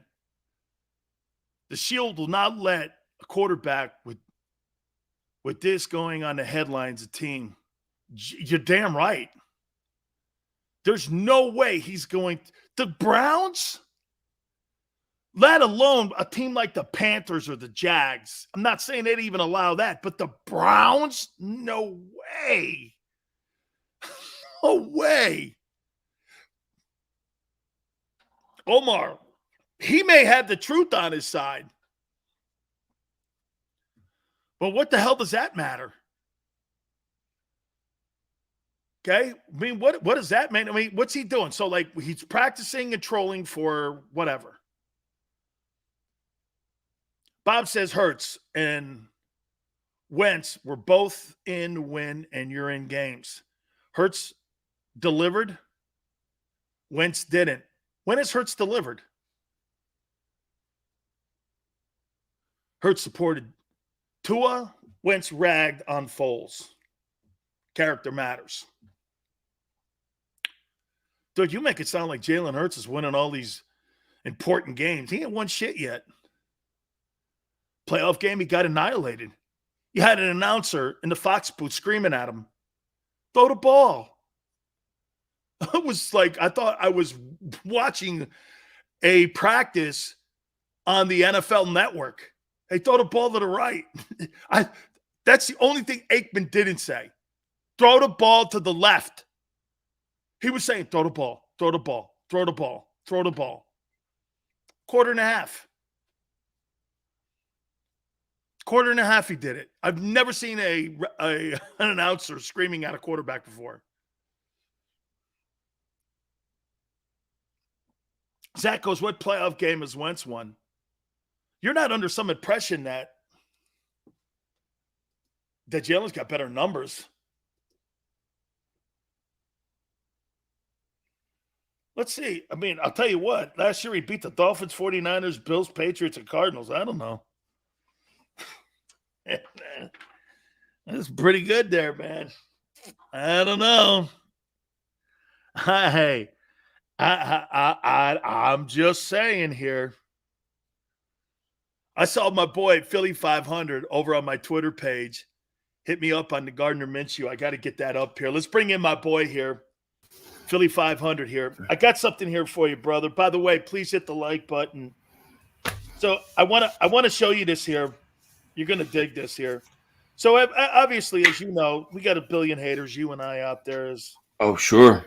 I mean, because, you know, anytime we say something, here, I got this story here, and I want to read this to you. And I don't know if I have a problem with it. You tell me if you have a problem with it. Okay. Cowboys don't have much depth at the quarterback position. There's an article on my Twitter page. They're looking to upgrade the backup position at quarterback. And when talking about Gardner Minshew would immediately elevate the quarterback room, you could really sit there and really have something special here. Tim Hom of Cowboys Country, which is associated with the team, quickly shot down the trade idea, saying it didn't make sense given how Dallas brass gushes over this kid Rush. Hom also dropped an interesting nugget saying that Minshew doesn't have the best reputation as a locker room guy in the league. What do you make of that? I don't know. I mean, it's really the first I've heard of Gardner Minshew not being likable in the locker room. I think that, you know, it could very easily be portrayed as he's not a likable guy because he's a competitive guy, because maybe he wants to start. So I don't put a lot into it. But I just think it's funny that the Cowboys, who are rivals, think that their people actually think they're entitled to trade for one of our backup quarterbacks. Like you're a farm team. Yeah. Like, we're going to give you our backup quarterback who's making $900,000. Of course he's an upgrade over Cooper Rush. He stinks. So I don't put a lot of stock in it. But, I mean, I really don't know. I don't know if he's likable or not. I have no idea. But here was my take on it. I said this. I wasn't a very good backup, too, for a while. Right. Because when somebody said something to me and I was out playing the guy in front of me, it bugged me that they had him ahead of me. And I made my feelings known very well. And sometimes, Philly, it may come off where I wasn't the best teammate on the planet. My coaches had to talk to me every now and then. To me, I think that's just more competitive, that the kid wants to start. Remember last year, he went to Nick Sirianni and even asked him, how can I start? He goes, you can't. Yeah. So when you're told I remember. something like that, I mean, that's got to be gut-wrenching when you're told you have no chance of ever being the starter in Philadelphia. Yeah, and I'm sure he's looking at this team and this roster right now going, oh, man, you put me out with these guys, and I'll light it up. So, I mean, I've never heard anything when it came to Gardner Minshew about him not being likable. That's the first I heard about it. And the only thing I can think of is, like you said, that he wanted to start last year. He went to Nick Sirianni, and that's the only thing I can think of. But, I mean, to me, I'm more insulted by the Cowboys thinking that they can just trade for whoever they want from us. All right, I want to bring another story up. So Tim McManus from ESPN is out there covering. I think he's been covering the Eagles since 2016 for ESPN. And unlike a lot of the reports that we're getting about how everything looks so great in camp, his takeaway was that A.J. Brown and Jalen Hurts were struggling and that it needed more polishing. And the two guys even addressed it. Concerns, no concerns, your take on it? No, I don't know. I don't really have any concerns. I mean, what do you think? What do you think about it? My problem is with the practice time. Right. Okay. That story that they had in the Inquirer where they said that they're going to tailor back the OTAs. Now, look, helmets and shorts. Right. But they're going to carry that philosophy, Philly, into the July two-a-days training camp. And when you're pulling back practices and you're hearing stuff like that, and you're hearing also that the quarterback's not going to go into the exhibition season and he's going to start, how are you supposed to get better? Well, that's my issue. I'm not so much worried about the OTAs as much as if you play in the preseason. Like if you're playing in the preseason, I'm okay with it. Now, if they're not playing at all in the preseason and, Hurts has like one series in the first game and that's it, and then you only had 6 OTAs, no mini camps, then I think it's an issue. But to me, they got to play in preseason, Don't you think that played last year into the 2-5 start also? It could have, it's funny because I was thinking about that the other day. I was thinking, did that hurt them early? And then I think about the first game of the season against Atlanta. They came out and destroyed them. So it was like, wouldn't they have been rusty the first half of that game or something? So it's hard to know. I mean, I get that you're worried about injuries and stuff like that. But, you played, I mean, back in the days when there was 2-a-days. I almost think that the less contact that these guys have going into the season, it makes them get injured more likely. Jimmy Johnson agreed with you. He tweeted that on my Twitter and said the same thing. I'll tell you something else, Philly. Watch this. 2017, the Eagles were a mass unit. Last year, you guys were as healthy as you've ever been, and you got destroyed in the opening playoff round. I mean, what's the true deal here, man? I mean, if you're worried about getting hit by a bus when you leave your house, that's a you thing, don't you think? Yeah, I do. I think so. I think it's like, to me, I'm almost like, well, if it's going to happen, it's going to happen. But I'm not going to hold back on these guys, I really think that the preseason, they got to play. And as long as they play, I think, they only have 6 OTA practices running around in shorts. I mean, that's fine, but they got to play in preseason. How about this little nugget that I got out of Merrill Reese the other day? So Xander and I had him on. And he was talking. He goes, yeah, one of the greatest moves of all time was by Jeffrey Lurie in 2017. How about this one? He goes to Howie and he says this to him. Why don't we bring Foles back? It was his call to bring Foles back, and it wasn't Howie's call to bring Foles back. Oh, you think we brought him back this year? No, I don't think they should have brought him back this year. But I do think it's funny that Howie can't even get credit for that, right? People always tell me I don't give Howie credit for anything, It's crazy. But I don't think you should have brought Foles back this year. I guess, I mean, I understand it. But I'm going to tell you from a selfish standpoint, like of making, videos and content, streaming the games and watching it. From a personal standpoint, I don't want to hear after one completion or one incompletion, one interception, one bad quarter, put Foles in. And there are people who feel that he should never have left. So as soon as Hurts struggles, they're going to be calling for him. Now, maybe Hurts can handle it, but I don't want to deal with it. You know what I mean? So from a selfish standpoint, no, I don't want him back. Do you think there's too much hype on this team?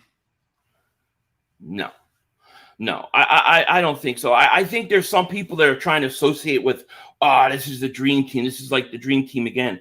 I think that they've built this team really good because they got young players that are going to be good for years to come. I don't think there's too much hype. I don't know any Eagle fans saying, "Oh, we're going to the Super Bowl. We're going to win the Super Bowl." I'm expecting to win the division and then win a home playoff game. I think that's a good step. So I don't think there's too much hype, but it does put more pressure on Hurts, and we got to find out what we got him. We got to throw him to the wolves this year and find out if he's the guy. How about this one too? Take me back because you've been covering the team a lot longer than me here. Go back to 2017. What was the hype like around June 9th going into that year? Was there anything in your mind where you went like this? This group of talented guys that we have here are top 4 teams in the league, and they're Super Bowl favorites to win the thing. Was there any of that talk? No. Why? No. I don't think anybody thought that 2017 team going into 2017 was going to win a Super Bowl. I mean, I remember, I was my second year on YouTube, so I was saying I thought they could win the division maybe, or they could get to the playoff. I thought they were a playoff team maybe if everything broke right. I did not expect them to be a Super Bowl team. Matter of fact, I can tell you the exact game that I said this team can win a Super Bowl. That was it was Monday night game versus Carolina. That was the game that you watch and said, yeah, this team is good. But I don't think there was any expectations like this coming into that season. So you think it turned in that Carolina Monday night game where everyone started going like this? I think so, yeah. Okay. Yeah. This team here looks like they could do some damage. So do you remember how many games that was in? Oh, I'm gonna say I would have guessed between 6 and 8 games in. It had to be halfway through the season. About that, yeah. It was because the Eagles had the narrative at that point. Well, they're not beating anybody good. They're not playing good. I think Carolina was pretty good and was in Carolina on Monday Night Football. I think it was Monday or Sunday night. I can't remember which one, but that game was the game where I think a lot of people, including myself, came away saying this team could go far. And I thought at that point, they have something there. But going into the season, no. I mean, I said, Alshon's a decent pickup, but he's older. Torrey Smith is older. I think this team's a playoff team, maybe. Did not think that they would be as good as they were. That's interesting you say, because I would throw this at you here too. Do you look at this game? Do you look at this team and do this? Okay, I'm going to give them until week 8 to do the same thing with that team.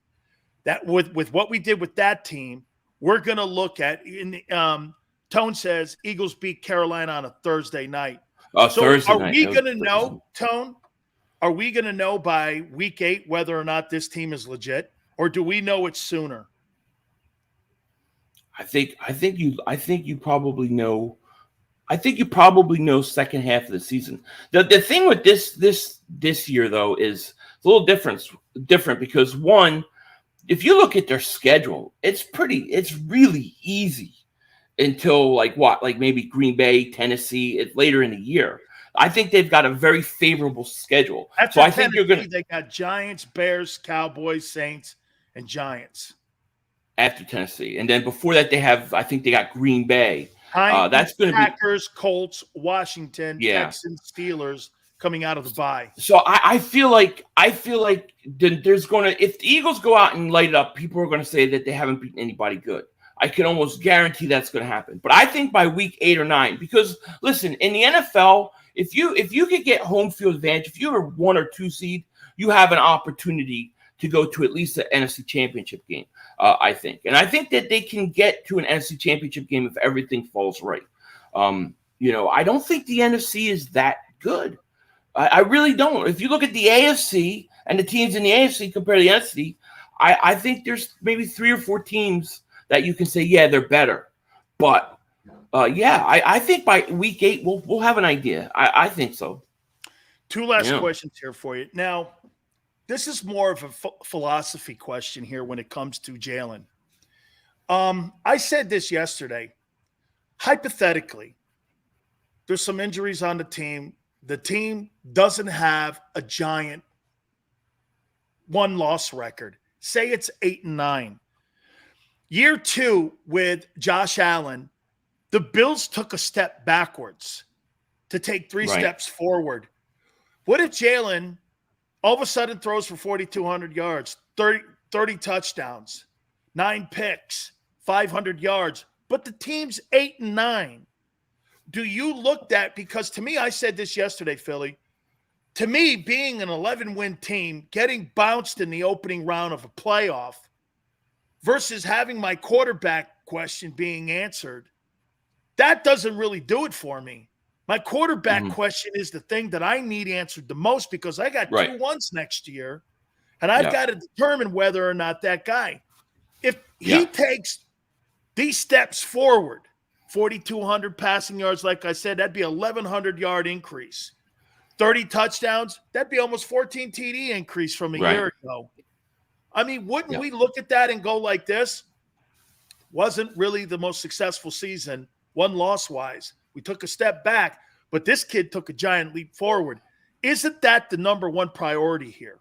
Yes, absolutely. You have to know if he's the franchise quarterback. And I do think, I mean, obviously wins matter, but it's not all tied to that.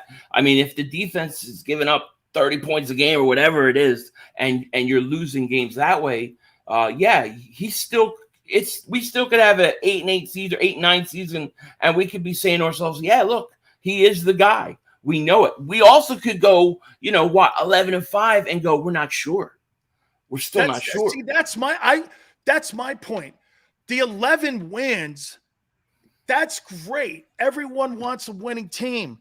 But if you get rocked in the opening round of a playoff, what's the point? Okay? Right. But if I answer the question, hey, now we could take those 2 ones and we can go in different directions and even solidify the team even more. And I still got the kid on a 1 more year deal on a rookie contract.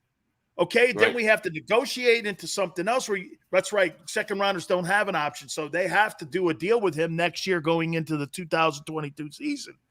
However, I just think that is more of a priority for them than really winning 11 games. Let me ask you this on Sirianni here.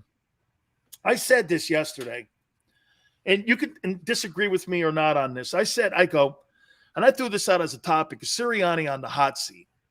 And everyone goes, how could he be on the hot seat? I go, well, this is an organization that fired Andy Reid and also Doug Peterson. Yeah. These were coaches that one's going to Canton and the other one is trying to build his resume to go to Canton. Already has one of those Lombardi trophies. And to me, Howie makes those coaches, just like players, look like pawns on his chessboard. And they believe that you win championships in the front office. So that position is not as solid as people think it is, because the coach has very little say in the direction of the football team. He's part of it, but Philly, he's not the end all. Howie makes all decisions on rosters, coaches on who they're on the team there, trades, everything. So what does Sirianni have to do to show us that he's also the future in Philadelphia?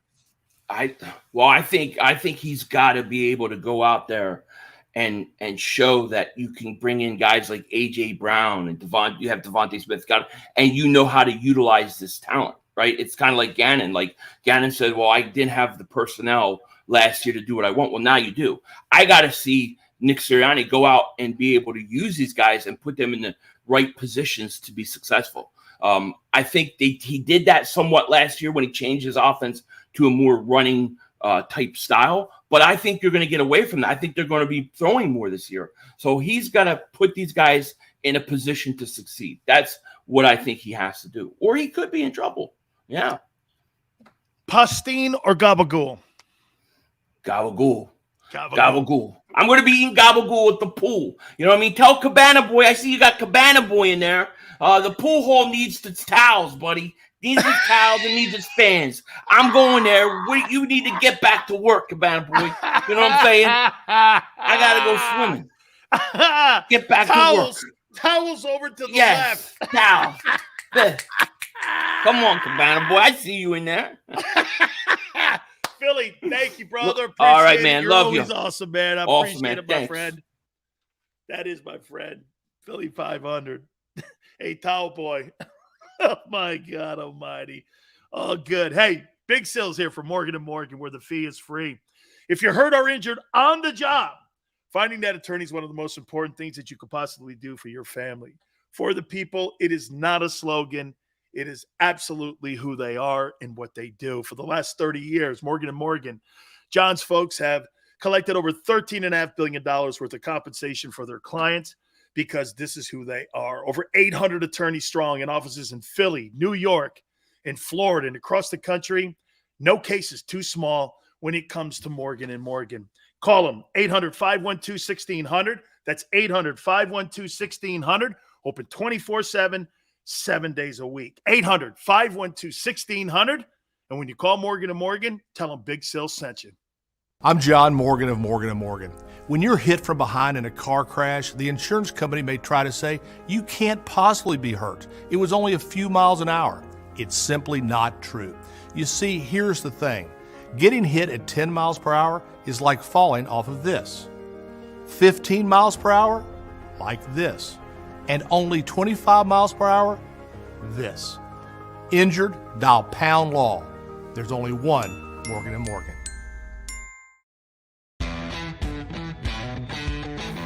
Go for the polls and the pools. Go for the oohs and the ahs. Go for the bubbles and the bubbly. Go for the story and the stories. Go for the win. Go to Ocean Casino Resort. Book your trip at theoceanac.com.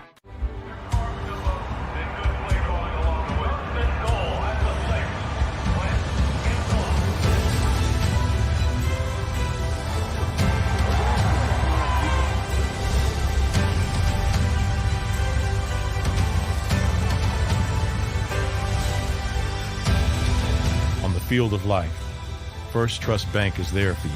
Champions on three. 1, 2, 3. Because Philadelphia dreams deserve a Philadelphia bank. At Stateside Vodka, every new customer gets the world's best rocks glass, free. You're telling me that bottle is cut in half? You could say that.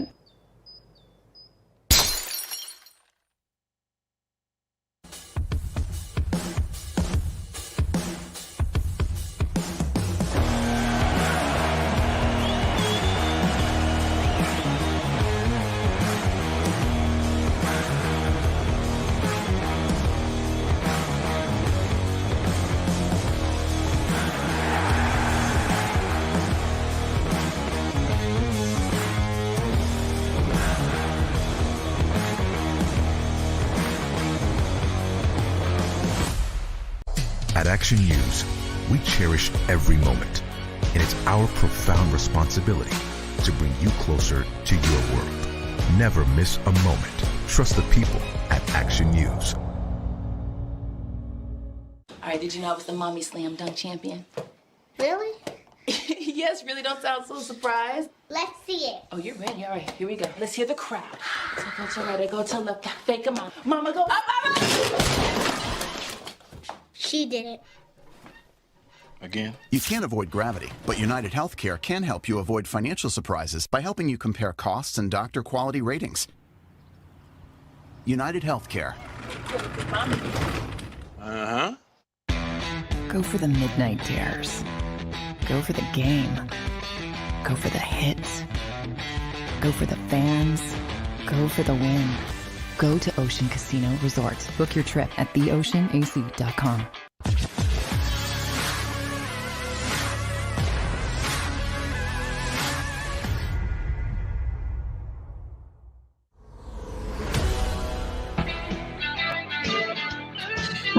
am I supposed to have a tailgate with you guys?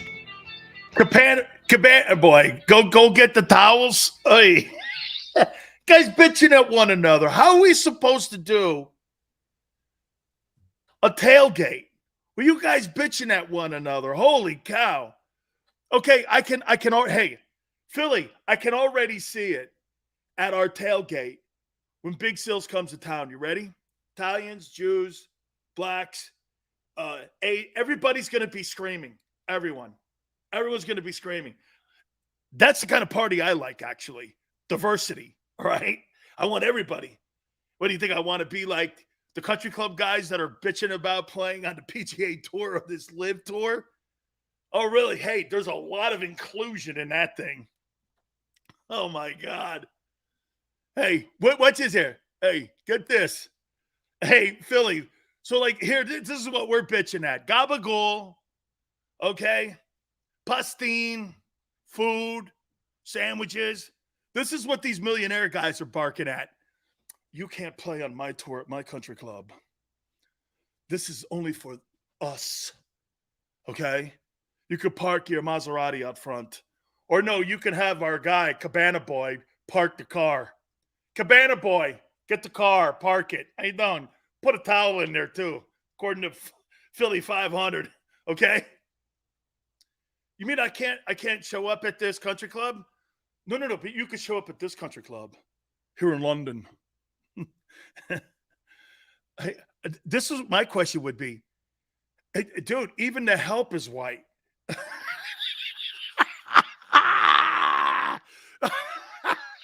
Dude, I mean, it's a joke. Millionaire white guys arguing over millionaire purses is the dopiest thing on the planet. Golf is so, like, not part of our lives. Millionaire guys arguing with millionaire guys on what country club to play. It's man, I don't even know where to begin with that. You're so out of my world.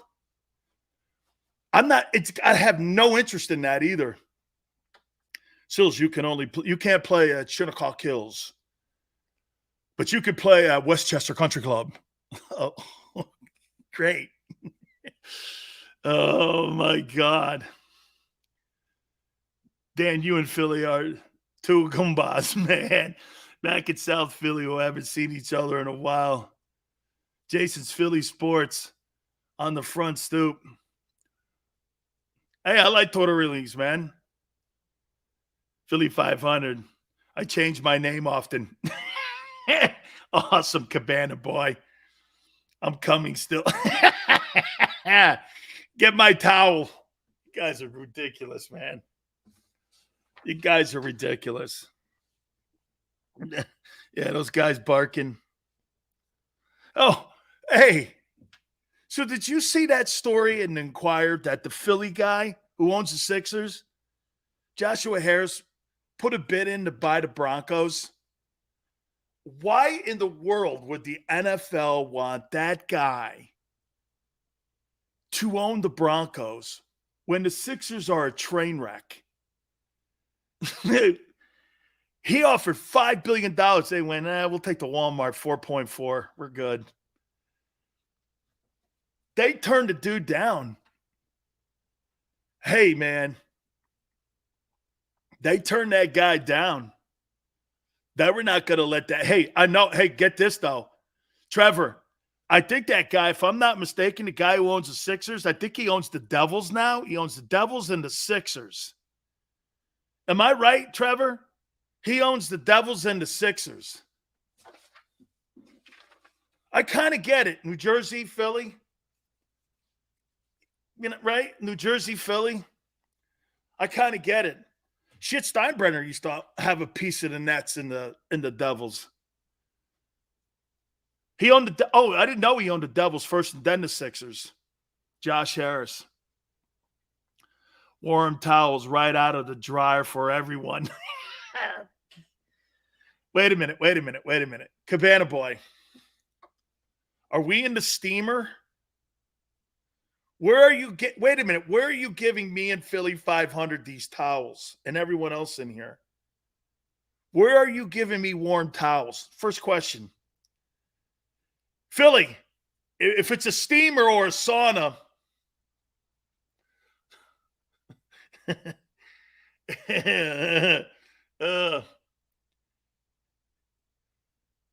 okay, I don't know. Mr. Sileo, here's your towel. Yeah, come on, I don't know. Yeah. Yeah, hey, handing me a towel in the steamer, I'll get my towel. Extra large towels. Yeah, me and Philly are going like this. Hey, look, first off, do I look like a half a sandwich guy?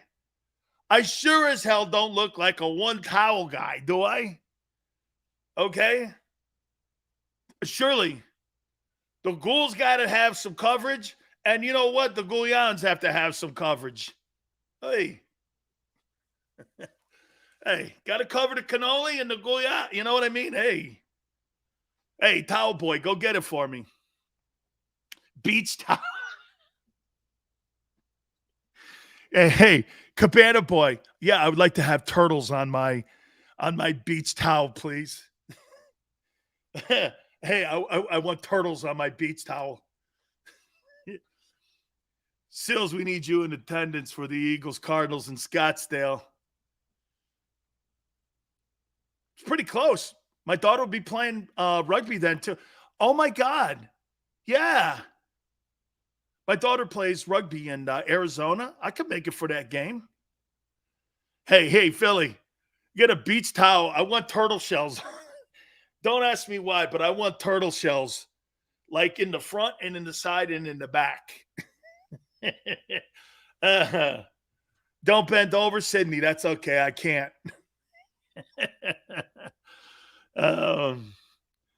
Wow. Now that's not right, young. Philly's 500 pounds. Come on, man. Damn, the guy can't even get a break. Comes in on the show here with Big Sills. There's the turtles. Thank you, AJ. I'll be there with 4 to 5. Jesus, the image. Ronald, hey, this just in. Here's an epiphany. Ronald says beach towels are extra large towels. Anything less would be uncivilized.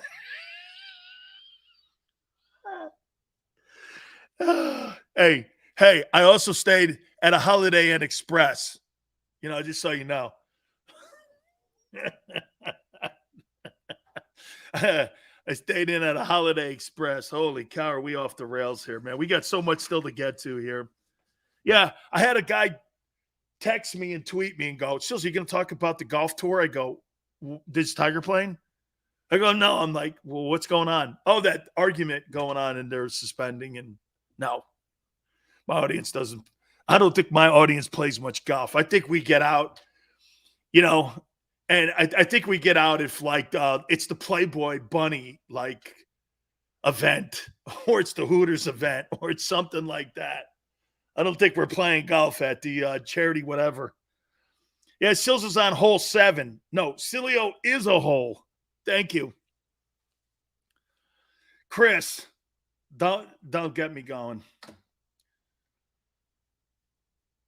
Chris, it's the worst sports talk in the world. It's the worst. I have never in my life, and I did very well at one station, but Southern California sports talk.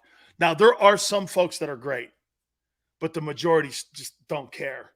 They don't care about college football. They don't care about the NFL. They don't care about really much of anything. It's more self-absorbed stuff. You know, just sports talk's terrible. Dan is the type of guy to put a ruler under his pillow and measure how long he sleeps. Bada boom, boom, bang. See this guy right here, DM? He's trying to be Bob Hope. Instead, he's no hope. How you doing? Golf talk. Hey, big numbers in South Florida. Yeah, that's because I'm from down there, though, where I played my ball. You know that, Trevor. By the way, QAM's never had from 10 to 2, a 5 share since I left. Put that in Len Weiner's basket. Len, is that true? Yep, it is. Hooters in Fort Lauderdale, my friends own it. All right, we are going to reset, and we will hit on our topics again. We'll get you guys' thoughts. Please do me a favor, hit the like button. Hour 3 with Big Sills here on the National Football Show. Keep it right here on the National Football Show.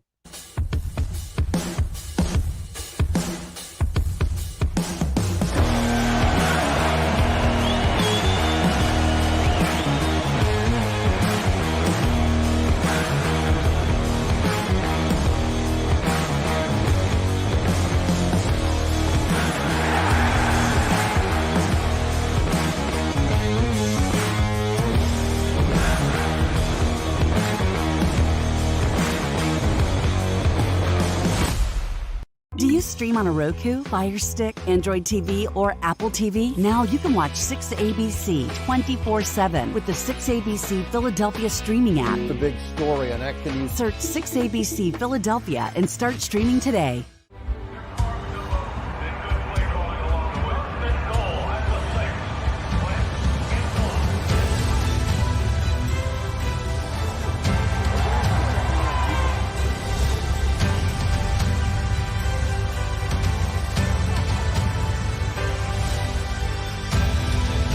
Field of life, First Trust Bank is there for you. Champions on 3. 1, 2, 3. Because Philadelphia dreams deserve a Philadelphia bank.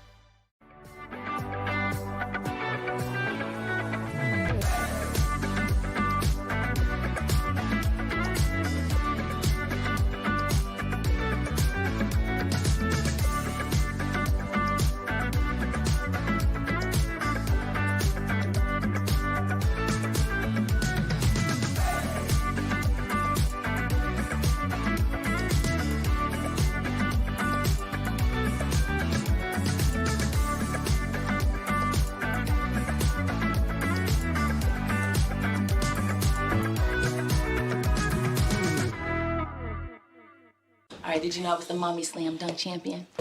Really? Yes, really, don't sound so surprised. Let's see it. Oh, you're ready. All right, here we go. Let's hear the crowd. So go to right, go to left, fake 'em out. Mama, go up, up, up. She did it. Again? You can't avoid gravity, but United Healthcare can help you avoid financial surprises by helping you compare costs and doctor quality ratings. United Healthcare. Uh-huh. Go for the midnight dares. Go for the game. Go for the hits. Go for the fans. Go for the win. Go to Ocean Casino Resort. Book your trip at theoceanac.com.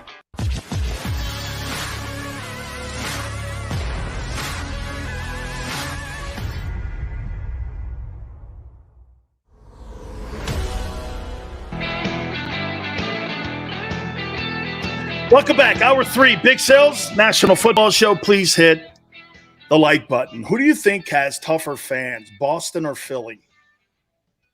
Did you see that last night? They're just barking and dropping a ton of F-bombs on those Golden State Warrior guys. And by the way, Draymond Green deserves it. He's bringing all that stuff on himself, man. And he's made a target of himself. And I guess Steve Kerr is like, stay classy, Boston. What a dorky response. He's such a tool.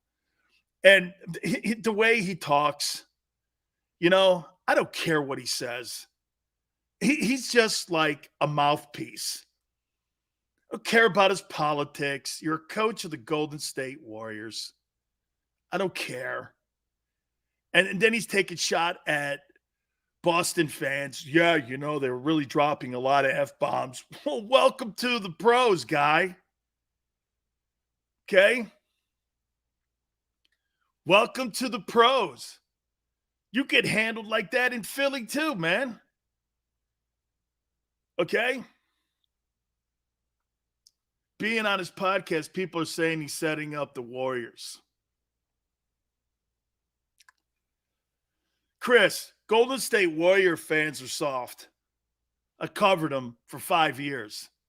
I don't know where they came from. When I was on KMBR on the West Coast, that organization sucked and nobody showed up to the games. Now, new place down in the Embarcadero, couple championships. Now they're everywhere. You're like, where'd this come from? It's cool. They building a fan base. They built the team. Steph's cool. And him chewing on that mouthpiece don't look too good right now. And by the way, I have been part of the media people that have been saying this. I don't give a shit if he scores 31 points. It's like telling me Dak Prescott throws for 450 yards and they still hang an L on the Cowboys. Empty calories. You don't win games like that. Dude, 30 points in a win is big. 30 points in a loss is this. Well, maybe they needed 31, 32 points to win. How come you weren't there? And I'm not saying he's shriveling up. I did say it on Twitter he is. But, dude, if you want to be considered, when you start to reach for the upper shelves of the greatest things on the planet, whether it be booze, legacies, anything, it's a fine line between how people perceive you as being an all-time great and one of the greats, if maybe not the GOAT. You know what I'm saying? Dude, watch this. Karl Malone's a fabulous basketball player. Kevin Durant is special. But when you start to considering people, when you're saying who's the greatest playoff man of all time, who's the greatest playoff guy of all time in your opinion? Is it Russell? Is it Jordan? Okay, who? Magic Johnson? Could it be one of those guys that we're considering? But when you start talking Magic Johnson and you start talking about Bill Russell, okay?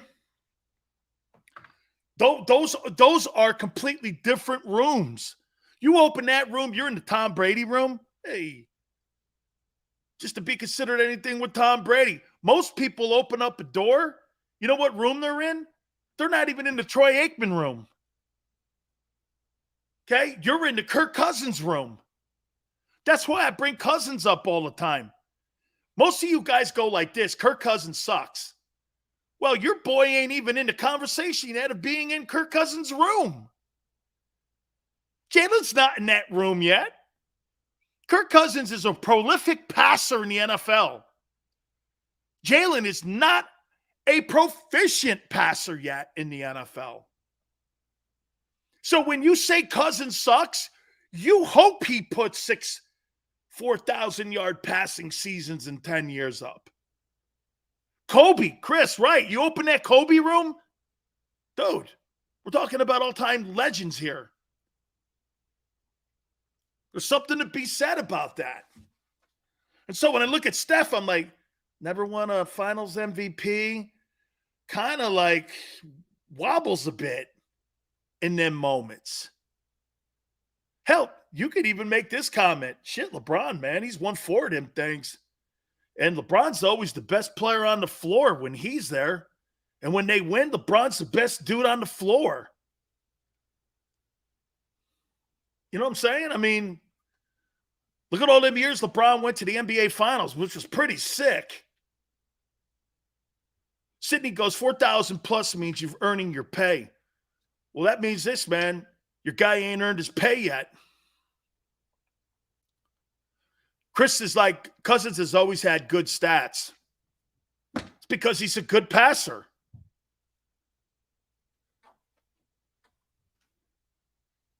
New England is baseball country. It is, Brian. It is. I grew up liking Yankees and baseball. Football.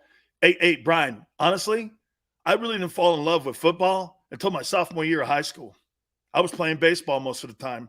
That's a true statement. I thought I was on my way to getting drafted by the Mets. Cape Cod League, all that stuff. Show me baseball camp. I was going to be a baseball catcher, man. Mets had already earmarked me. Yeah. Tone goes like this. Hate him or not, Kirk Cousins can throw the pill. May not be clutch, but sure can throw. Let me take a look at that for a moment here. Let's take a look at something here. Kirk Cousins stats. Let me take a look at this guy here. And you guys keep telling me this guy sucks out loud. Let me see if your boy. Watch this, Andrew. Here's Kirk Cousins. 2015. 4,166, 29 touchdowns, 11 picks. 2017. 2016. 4,917 passing yards and 29 touchdowns, 12 picks. 17, 4,093 yards, 27 touchdowns, 5 picks. 2018, 4,298, 30 touchdowns, 10 interceptions. 2019, 3,600, 26 touchdowns, 6 picks. Kirk Cousins, 2020, 4,265, 35 touchdowns, 13 picks. Last year, 4,221, 33 touchdowns, 7 picks. It completed 372 yards. Are you kidding me? Those are exceptional numbers. How many? Get this. Listen to this. You guys keep telling me that this guy blows. 1, 2, 3, 4, 5, 6, 7, 8. In the last 8 years, Kirk Cousins has thrown for 4,000 plus passing yards in 7 of those. And in every one of those 8 years, he's thrown 25 touchdowns or more. And he sucks.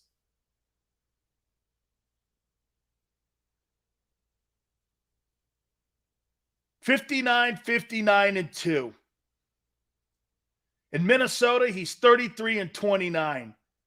Shit, in Washington, under an absolutely miserable regime and ownership group, he was 26-30. I would make the argument to you that Kirk Cousins is the best quarterback that Washington had probably since Mark Rippon.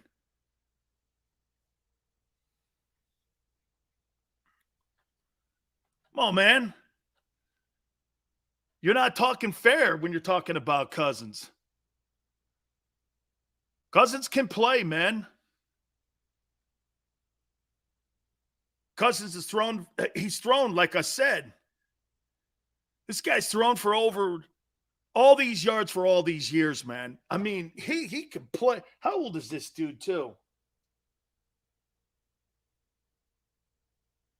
He's 33. This guy's got another 6 years before he's going to call it a career. 5 years. Kirk Cousins, when everything is said and done, he's at 32,000 passing yards now. I would say Kirk Cousins will probably end his career with 50,000 passing yards. You think Jalen even gets close to 50,000 passing yards in his career? Are you crazy? Be lucky to get the 3,500. I'll guarantee you this. It'd be lucky for him to get the number of Ryan Fitzpatrick, who had 3,800 passing yards. Ryan Fitzpatrick had more passing yards and touchdowns than Namath, Aikman, and Kurt Warner. Yeah, we played 17 years. Yeah, he was a perennial backup, too. Stats don't win games, but they get you paid, dog. They get you paid. Today's NFL, you get paid on those numbers. Cooper Kupp got paid yesterday on his numbers of a year ago. You know Cooper Kupp has only had 2,000-yard receiving seasons. 2 in 5 years. And you gave him that money. Okay. I think, hey, and by the way, could he be coming into his own now? Yeah. Right? Kirk got a lot better since the skin, Sills. Seth, yeah. Seth, you know why? Seth, I'll say this to you, though, Seth. I think because of better management and better talent around him. Washington's a train wreck. We know that. Lee says, Sills, care to bet Hurts has over 3,000 yards? No, because he did it last year. Why would I bet that? He had 3,100 yards last year. And 3,100 yards is by far not good enough. Dude, if he throws for 3,100 yards again, he'll be fired. Okay? Let's take a look at that for a minute. Lee, I'll tell you exactly what that is, your pass. And you were 25th or 28th in passing. Lee, you had 3,100 passing yards last year. Okay? Tone goes, Sills, would you say Cousins has underachieved in Minnesota? I think the whole thing is underachieved. When you got Adam Thielen and you got Dalvin Cook and you got Justin Jefferson and you had Stephon Diggs in the building, I think the whole thing is underachieving. That's why Rick Spielman and Zimmer got fired. So wait a minute here, Lee. Here's what Lee says. You want to bet he has over 3,000 yards. So Lee, 3,100. He played in Tone. He played in 15 games last year, right?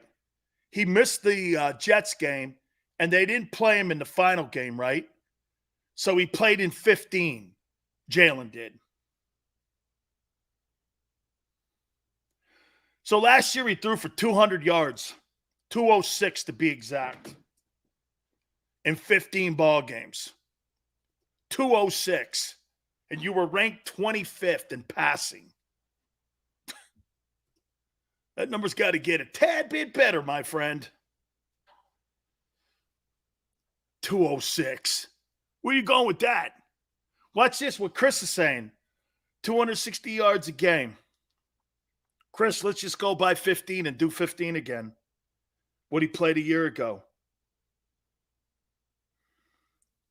That's 3,900. But at least you're on pace for $4,000 if he misses 2 games. If he can't average, Tone says if he can't average 235 a game, but Tone, I'll even show you this. 235 times 15 is 3,500. That's kind of the cutoff. That's kind of where you're going like this. And now you got 17 ball games. 3,500? I'd be like this. Well, that still may not be good enough. 3,100 yards is low bar when a 40-year-old is throwing for 5,000. Guys, hey, Chris, you can't compare anybody to that guy. Hurts 4,500 yards passing, 1,000 yards rushing.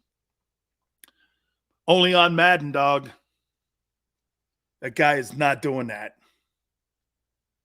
You think that's like Michael Vick shit. He ain't doing that. You're crazy. 260 a game, Chris, puts him on pace for like 42, but he would end with 39 because he only played in 15. Numbers have to get way better this season for Jalen. Have a gut feeling Howie will make Sirianni use Rigor, though. This will hurt the wide receiving core. God, I surely hope not. Get your lunch. That dude, man, is unbelievable. He ain't 40, dude. He's 45, which is crazy. And Lee, get this. Pure passer, he really wasn't that when he came out of Michigan. Has Sil said anything the last 10 minutes the stream has taken over? Yeah, get me a towel. Only on Madden. I see him getting more yards. Because of AJ? Sure. Okay, because of AJ. All right, Let me ask you guys a question here. Can you guys help me out on something? Maybe I can get an answer here on Siri. Okay, maybe I can get an answer here. How much money in guaranteed salaries has the Rams given this 2022 offseason? Let me take a look at this because here's a list.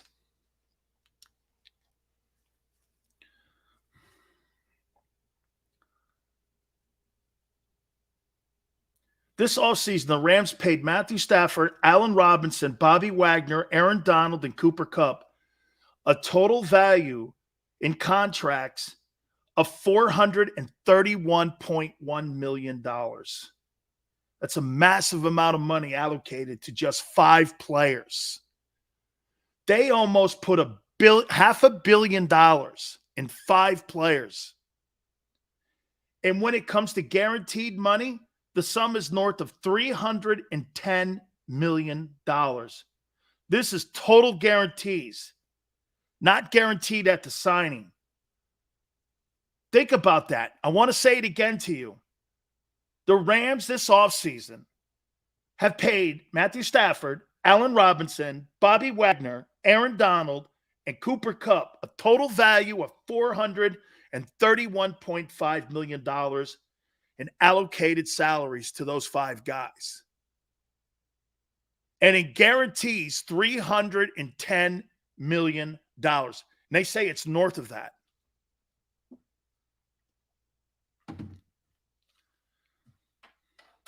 And let's take a look at this.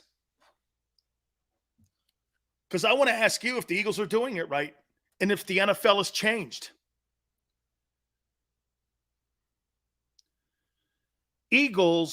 Not the Eagles. The Rams year-to-year record. The Rams year-to-year record. So let me ask you guys this here. Let me ask you guys this.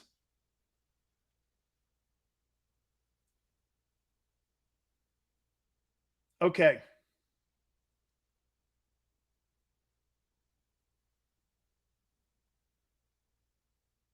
Here we go. Here's the last 5 years under Coach McVay. Let's see.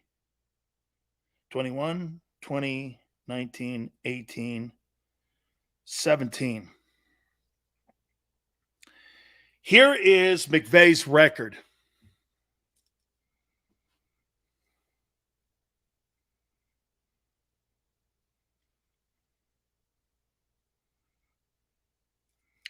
$11 and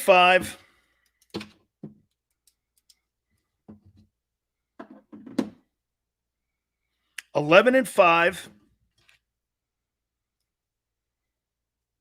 Lost in a wild card. Next year, 13 and 3. That's a 24 and 8 record. Third year, they missed the playoffs, 9 and 7. That's 33 and 15. They were 10 and 6 after that season. Last year, they were 12 and 5 and won the Super Bowl.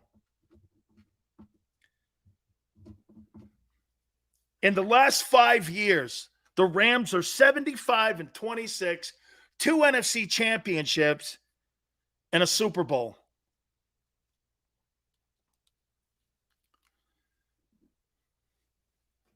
And no draft choices for the next, I think it's 3 years in the first round. Are the Eagles actually doing this right?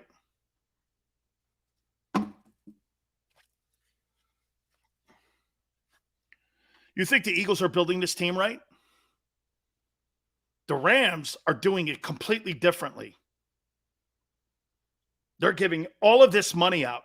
Now, to be fair, they did draft Cooper Kupp and Aaron Donald, but they traded for Jalen Ramsey They traded for Allen Robinson.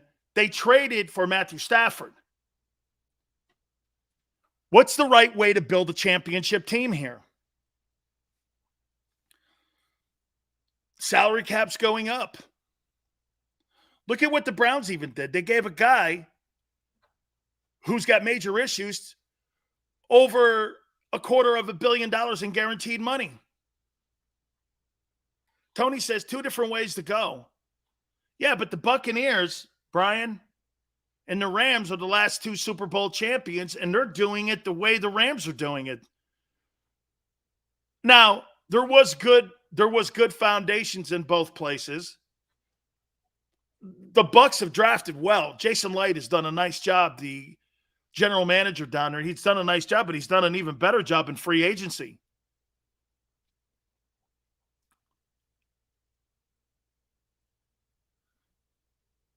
Hey, guys, hit the like button. Thank you so much.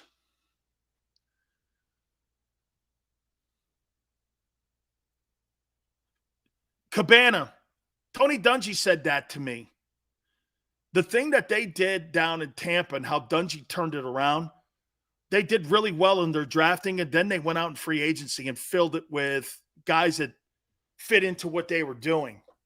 So I do think you have to have a core group of guys.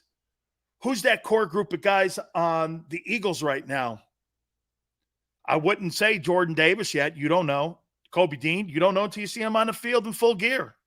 Can't make those comments yet. Again, that's a hoping conversation. Jordan Mailata. Who are the core 5 guys right now? Because let's take a look at that. The Rams and the Bucs have won the last 2 Super Bowls, spending a shitload of money. Even the Eagles went out and got a $100 million guy. Who are the 5 guys that you would say are the core group? Watch this. Here's the core group of guys with the Rams. Donald, Ramsey, Stafford,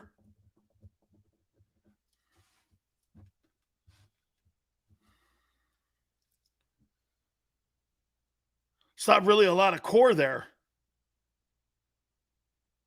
Okay? Not really a lot of guys there. Cup. Yep. Sidney Cup.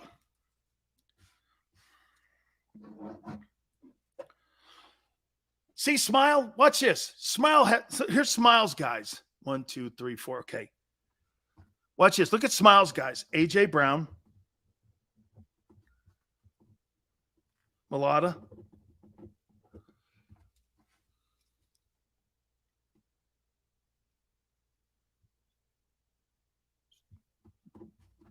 Smith? Okay. Slay and Johnson. A.J. Brown, Mailata, Slay, Smith, and Johnson versus Kupp, Stafford, Donald, and Ramsey. Not in the same room. Good. Watch this. 1, 2, 3, 4. Kelsey's retiring, right. Mailata, Brown. Brown who? Slay. Oh, AJ, my bad. I'm sorry. Brain fart. Slay, Lane. Yeah. Guys in your old line, though.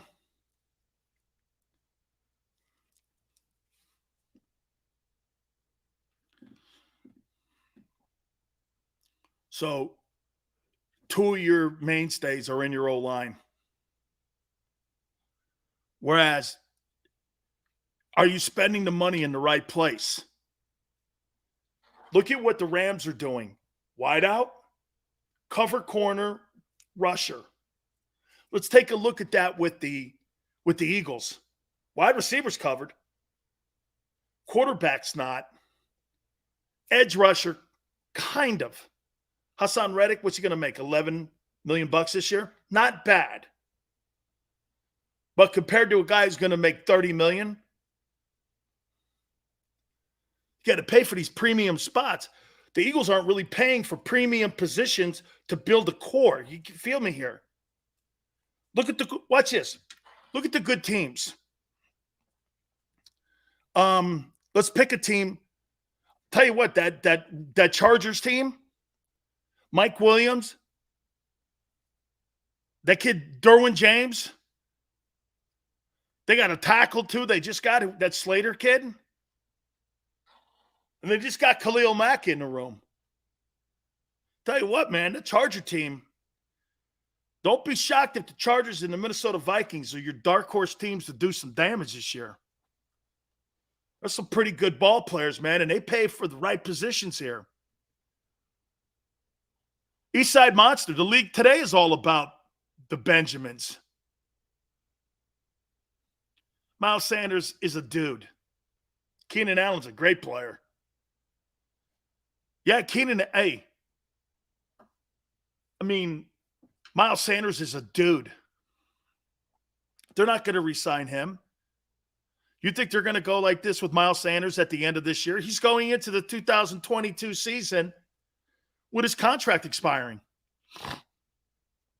Eckler, too, can catch the ball out of the backfield.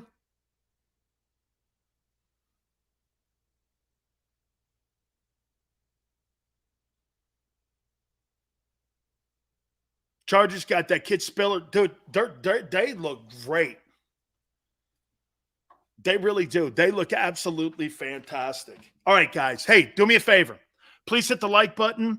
Our friends at Morgan & Morgan, where the fee is free, is one of the most important things that I could possibly be telling you. We are so proud to have them as the sponsor of the National Football Show. If you're hurt or injured on the job, this law firm is going to protect you and your family in getting the fair compensation you so need. For the people is not a slogan. This is what they do. This is who they are. I've known John for over 25 years, and he relishes in going into a courtroom to make sure that his firm represents you like no other. It's the biggest firm in the country when it comes to protecting your family's rights. Over $13.5 billion in compensation settlements for you and your family. Over 800 attorneys strong in offices in Philly, New York, and in Florida. Nobody does it better. Nobody is bigger. There's no such thing as a fender bender. Call them at 800-512-1600. That's 800-512-1600. The call is free. The consultation is free. Open 24/7, 7 days a week. And when you call Morgan & Morgan, tell them Big Sil sent you. When choosing a lawyer for your injury case, you may ask, does the size of the law firm matter? Well, of course it does. The insurance company, they're huge with unlimited resources. And whether your case is big or small, they're built to bully you out of the money you're owed. But here's the good news. We're big too, the biggest actually. And we're built to fight to make them pay for all that was taken from you. Size is our strength. There's only one Morgan & Morgan, forthepeople.com.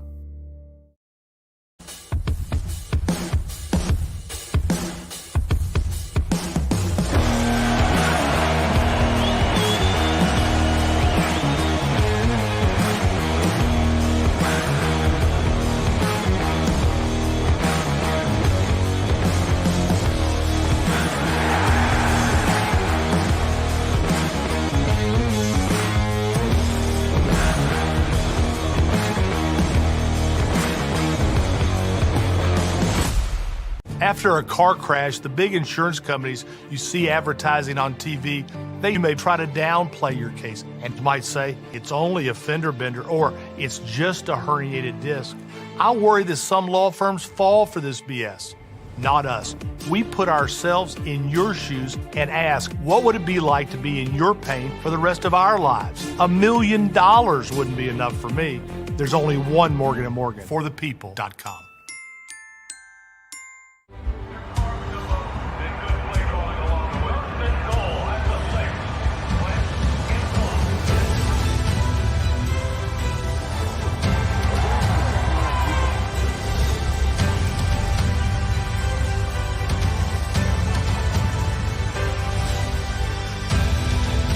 Field of life, First Trust Bank is there for you.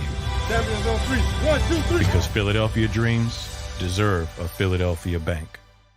Do you stream on a Roku, Fire Stick, Android TV, or Apple TV? Now you can watch 6ABC 24/7 with the 6ABC Philadelphia streaming app. The big story on Action News. Search 6ABC Philadelphia and start streaming today. In Philadelphia, we celebrated the miracle with pride only 5 years ago. And then the following morning, IBEW Local 98 members went back to work, building this city, rescuing our communities from decay, and inspiring the young men and women of the region to take pride in who we are. Like the Cats, Local 98 members believe in hope. To learn more about who we are, what we do, and career opportunities with Local 98, visit us, IBEW98.org. At Stateside Vodka, every new customer gets the world's best rocks glass. Free. What's that? A rocks glass? You're telling me that bottle is cut in half? You could say that. Holy shit. And you're telling me I can get one of these glasses for free? That's right. One free rocks glass per customer with each first-time purchase of Stateside Vodka. So good, it just disappears.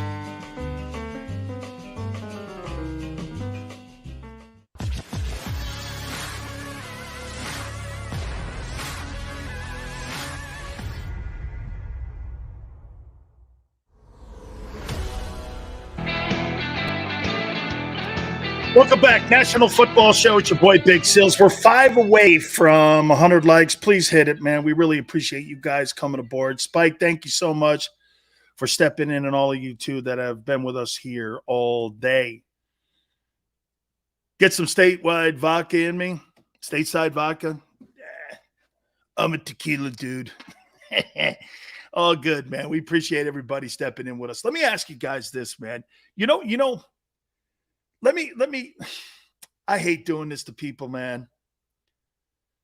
I really do, because I really love the NFL. I do. I love the NFL. I love the NFL for what it did for me. I love the whole thing. I'm getting invited now to Buccaneer Alumni Day, August 7th. I'm really looking forward to going down and seeing Brady. They're going to fly me and my family down August 7th. So we're going to be down there on Saturday, and they're going to take us out to dinner. I posted it on my Twitter page, my invitation. The Buccaneers invited me down. I'm going to see Brady and all these guys, and Bruce Arians and Todd Bowles and all that. And I really love the league. Okay. Here's the one thing, though. How can the NFL look you in the face and tell you that they are, remember that whole thing with No More and all that, with those commercials with Chris Carter and domestic violence and all that stuff towards women? And you see what happened with the cheerleaders in Washington. Now you're this Deshaun Watson case. How does the league say so Teflon with all of these stories that women, they have to look at the NFL and just wonder, why am I supporting that? Do you know that 49% of the fan base are women? Why are you alienating women like that when you have stories that are out front like this? You got a guy with 66, what do you want to call him? Sexual conduct issues. Is that being too kind? Isn't that being kind? In another world, in our world, you would be accused of rape. Right? You'd be accused of rape. And you and I are sitting here trying to massage. I hate to use the word, but it's true. This guy's story in Cleveland. How does the NFL turn around and say they fight social justice? They don't give a shit about Colin Kaepernick. And by the way, I'm not talking about that debate. And I told you it was a rouge. And I told you it was window dressing. They were never going to sign that guy. There was a Spike Lee documentary going around. Skip Bayless got interviewed for it. They worked his ass out, and then nothing. If you're showing that you could play, teams don't let you out of the building. They sign you right there. They don't let you go back home and potentially another team sign you. That's not how it works. It was all window dressing the whole time. The NFL sells drama. In my opinion, you tell me if you think this is right. I think the NFL has to love this stuff because it keeps them on the front of the sports page, good or bad. What's a bigger story right now, you think, the sports fans? Deshaun Watson, 66 sexual misconduct charges or allegations, or the NBA Finals? What's a bigger story? What's a bigger story in Philly? The NBA Finals or Deshaun Watson? It's football and Eagles in Philly. They don't even give a shit about the Phillies. Yeah, well, we got 4 more months. Yeah, right. Everyone in Philly's going like this. This bitch is over. I mean, the league loves this. The stuff going on with the Washington Commanders and the owner, Jerry Jones is right. The league loves this stuff, man. And again, I love the NFL. I love what it brings. I love that it's America's pastime now. There's no getting around it. And nothing can hurt the league. You can blackball a black player from playing.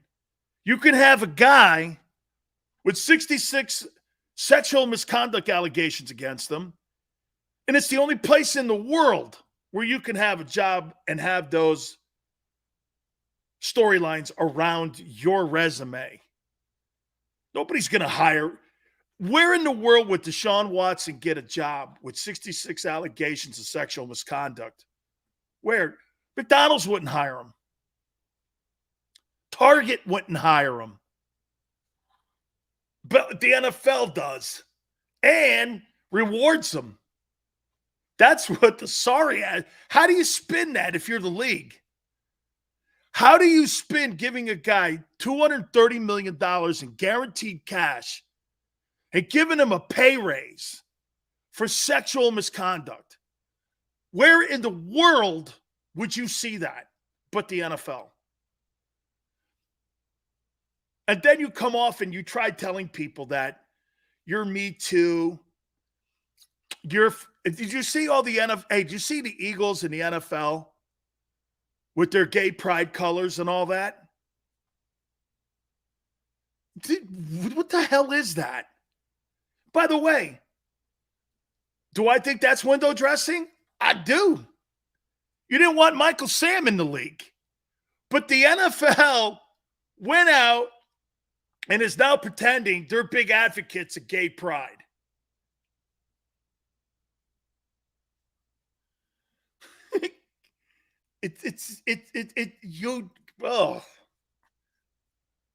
Man, they treat us like wrestling fans sometimes. Okay? But we're smarter than that. Philly's on a 7-game win streak. Go get him, Michael. I'm sure that starting pitching in your bullpen will hang in there. Hey, Michael, I didn't mean to do that to you, man. Hey, congratulations. Hey, Michael, I'm hoping for you, man. I'm rooting for you.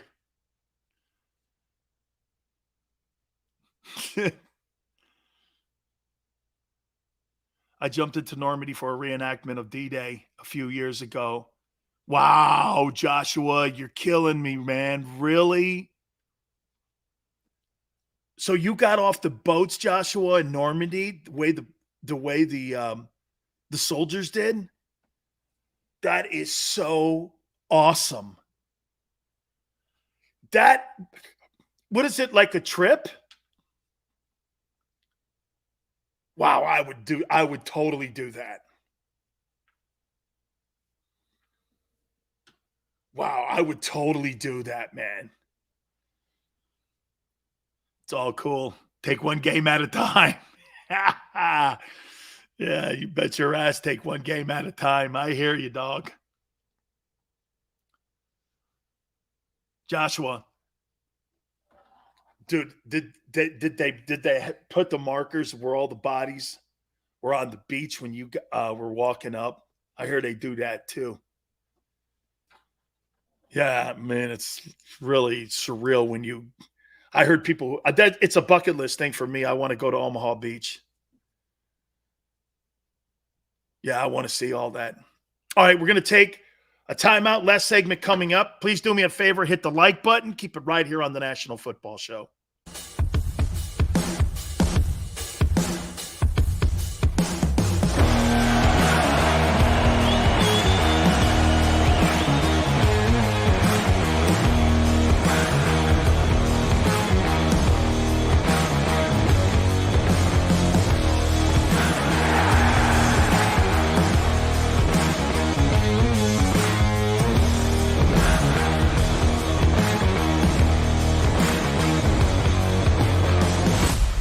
When choosing a lawyer for your injury case, you may ask, does the size of the law firm matter?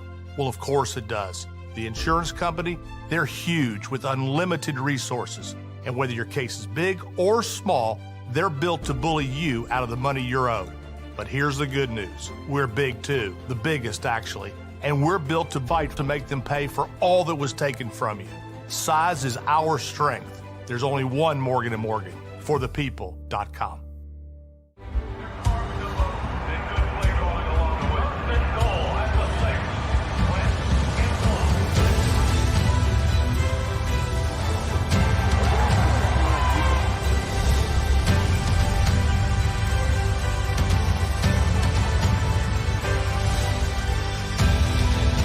Field of life, First Trust Bank is there for you. Champions on 3. 1, 2, 3. Because Philadelphia dreams deserve a Philadelphia bank. Do you stream on a Roku, Fire Stick, Android TV, or Apple TV? Now you can watch 6ABC 24/7 with the 6ABC Philadelphia streaming app. The big story on Action News. Search 6ABC Philadelphia and start streaming today. In Philadelphia, we celebrated the miracle with pride only 5 years ago. And then the following morning, IBEW Local 98 members went back to work, building this city, rescuing our communities from decay, and inspiring the young men and women of the region to take pride in who we are. Like the Cats, Local 98 members believe in hope.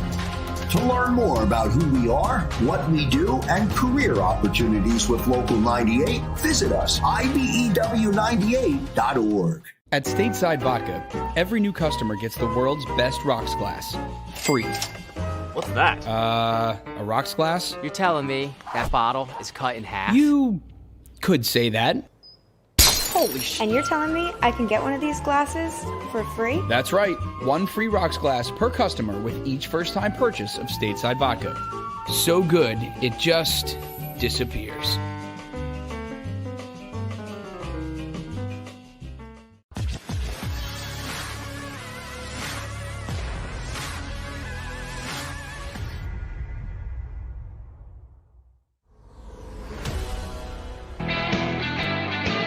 Welcome back, National Football Show. Can Big Sil swim? How the hell do you think I got in shape when I was a young kid, when I was back near Long Island Sound? Here, I'll tell you exactly how I learned how to swim.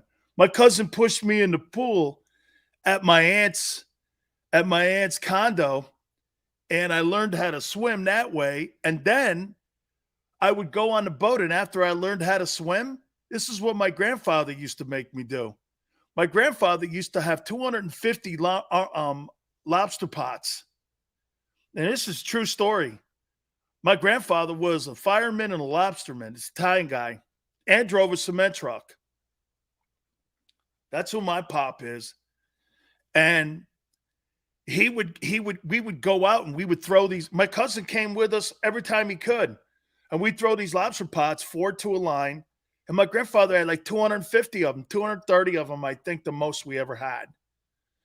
And we would go out every other day pulling these things. And sometimes they'd get caught on the rocks.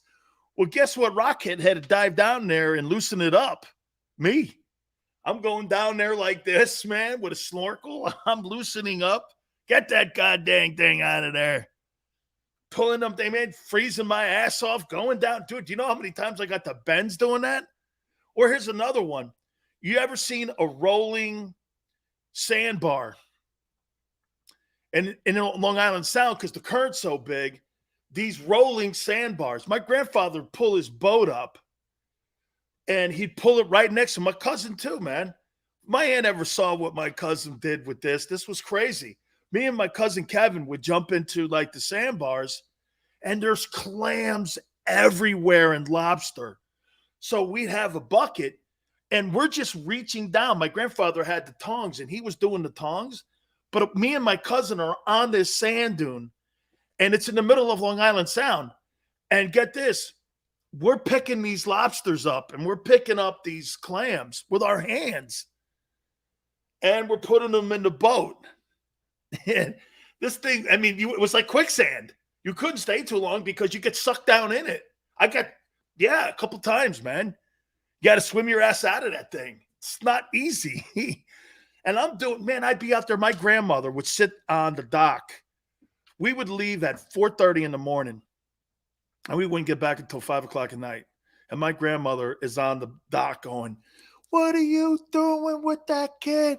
Oh, every day. Every day my grandmother's on that. I mean, man, I couldn't raise my arms. I mean, it was so hard work. It was so hard work, man. Shit, my grandfather got me a job once. Guys, get this. My grandpa got me a job once on an oyster boat. I had to get up at 3 o'clock in the morning. I go out there. I was taking the oysters, putting them over here. I had to fish through the shit too. Jump over the boat, get the lines, jump in the water. And man, I came back day one. I made $600. My grandfather goes, "It's great." I go, "I'm not going back tomorrow." He's like, "What do you mean? I worked my ass off to get you this." And I go, I can't raise my arms. I go, my grandmother started laughing. I go, "I can't raise my arms. I can't." It was so hard to work. I had never worked that hard in my life. To this day, even when I was down with Jimmy Johnson 2 days, never worked that hard. I couldn't raise my arms for 2 days. It was an oyster boat. It was the hardest job I ever had. Yeah, my grandpa had a giant clam rake, but we used to do it mostly by hand. But then my aunt and my uncle bought him a rake. And he used to sit there from the boat, and he was able to do it from the boat. But we used to have to go in and get him. We're going to get in there, get him. My cousin would come with me too. Shit, blue shell crabs. We used to catch them off the side of a bridge. And my grandfather used to get like coat hangers. This is crazy. He'd break the coat hanger, okay, where the wood thing is, or the that little cardboard shit. He'd get 2 pieces of chicken. He'd get a kite rope, and he would go like this. I'm not kidding. It's the craziest thing I ever seen. This is over near where I live in Japan. And we would go like this. He would go down, and all of a sudden, 8 blue shell crabs are holding on to this thing. I'm like, holy shit, I've never seen anything like it. My Uncle Mike and I used to go into the inlet in Japan and just get hundreds of blue shell crabs. I did all that shit, man. All of it. My whole life. I did that. 2 things I did when I was a kid. I'm telling you, guys, you guys know more about me than anybody I've ever talked to. Man, most of the time when I was a kid, I'd spend the night over at the Stanford Fire Department with my grandpa. And I used to sit in the dispatch room when those guys went on calls. And I'd go up and down the fireman poles, hit the sandbag. Oh, excuse me, rice bag. They're not sand. It's rice bags. And you hit the rice bag. My grandfather had I got his cup. My aunt's probably like, "You got the cup?" I got my grandfather's shaving cup. I got it in my cabinet up there. And he used to have this fireman, this white cup. And he used to shave, and I used to sit in there with him. And I used to spend my summers with my grandfather when he worked nights at the fire department. And then the next day, we'd go out on the water, and I'd be out there with him. My grandfather was a fireman and a fisherman. You know the story, Old Man in the Sea? That was my pop. It was really great. It was a great life. I never had to go to McDonald's in my life. My aunts, the Bacuzos, the Rodas, Sileos, shit. Greatest cooks on the planet. Dude, there's one thing in my family that you can count on, or two things: hollering and food. Off the charts. Off the charts. Food and hollering. When I brought my wife, she was my girlfriend at the time, and I kid my aunt with this, but my grandmother really made. My wife makes a great meatball. Okay, she makes a great meatball. Okay, she makes a great meatball. But my grandmother makes like the greatest meatballs ever. My aunt makes a great meatball, but it's just my grandmother's cook. It's just unbelievable. And so in the refrigerator, you know the hair nets that you have when you take a shower. It looks exactly like that. My girlfriend, wife now, goes like this. Goes, hey, are those shower caps on those meatballs? I go, and I thought it was. My aunt goes, those are just food coverings. They're not shower cap. I go, yeah. And she's like, you don't use those. I go, I don't think so. And she goes, do you mind if grandma, should I ask her if I can have? I go, ask her. We were all stunned. She goes to my grandmother. She goes like this. Hey, grandma, do you think I can have those meatballs that are under that shower cap? My grandma start laughing because it's not a shower cap, but it looked like one. And Kim goes, these are just spectacular.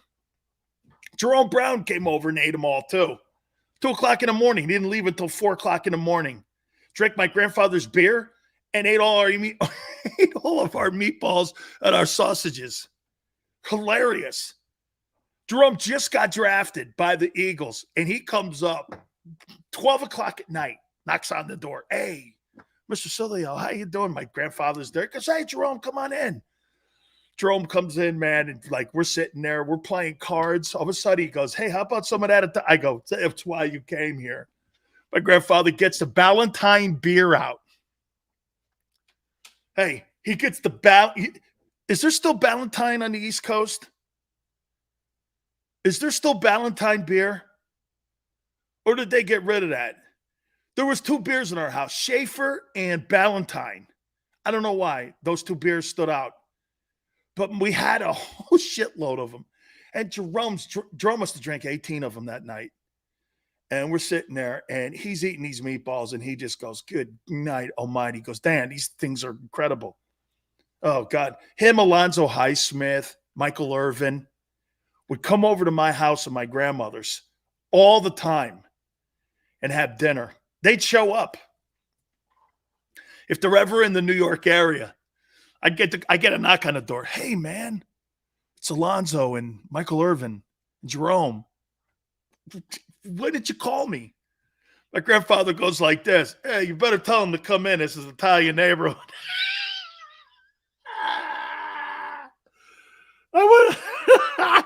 Hey, I can't tell you how many times we would do that. Hey, you better come in here. It's an Italian neighborhood. Come on in here. Oh, man. Man, so do you remember Ballantine? I'm aging myself now, man. Oh, man. I love that, man. Oh. Dude, that was just good. Nah, we didn't drink that, but we drank Ballantine because my grandfather saw it on the outfield wall of Yankee Stadium. Hey, nuts, my grandfather. Hey, better come in here, you know, a bunch of Italian guys out here, you know. I said, Jerome, you better come in.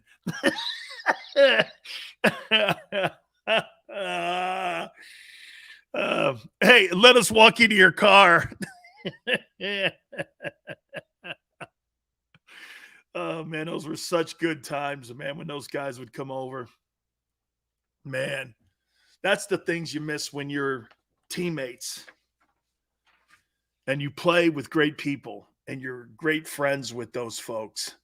Asti Spumante with the sugar tablet.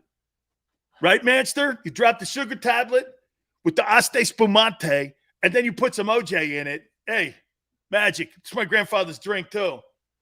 He goes, hey, I got a little whacked on that. Yeah. And my grandfather liked him highballs. Oh, man. Good stuff. You guys have been absolutely sensational. We really appreciate it so much. Please hit the like button. If you missed any of the show, I thought Philly 500 was exceptional. Tone comes in like he's Mariano Rivera and does a spectacular job for us. I don't know what happened to Xander. He pulled the ripcord and said, I don't know what happened. So, hey, Tone, no drop off as always, man. You were a superstar, and we appreciate it very much. We thank you so much. Do me a favor. Hit the like button. We'll catch you tomorrow going 3 to 6. And we'll see you on the flip side. I'm John Morgan of Morgan & Morgan. When you're hit from behind in a car crash, the insurance company may try to say, you can't possibly be hurt. It was only a few miles an hour. It's simply not true. You see, here's the thing. Getting hit at 10 miles per hour is like falling off of this. 15 miles per hour, like this. And only 25 miles per hour, this. Injured, dial pound law. There's only one Morgan & Morgan.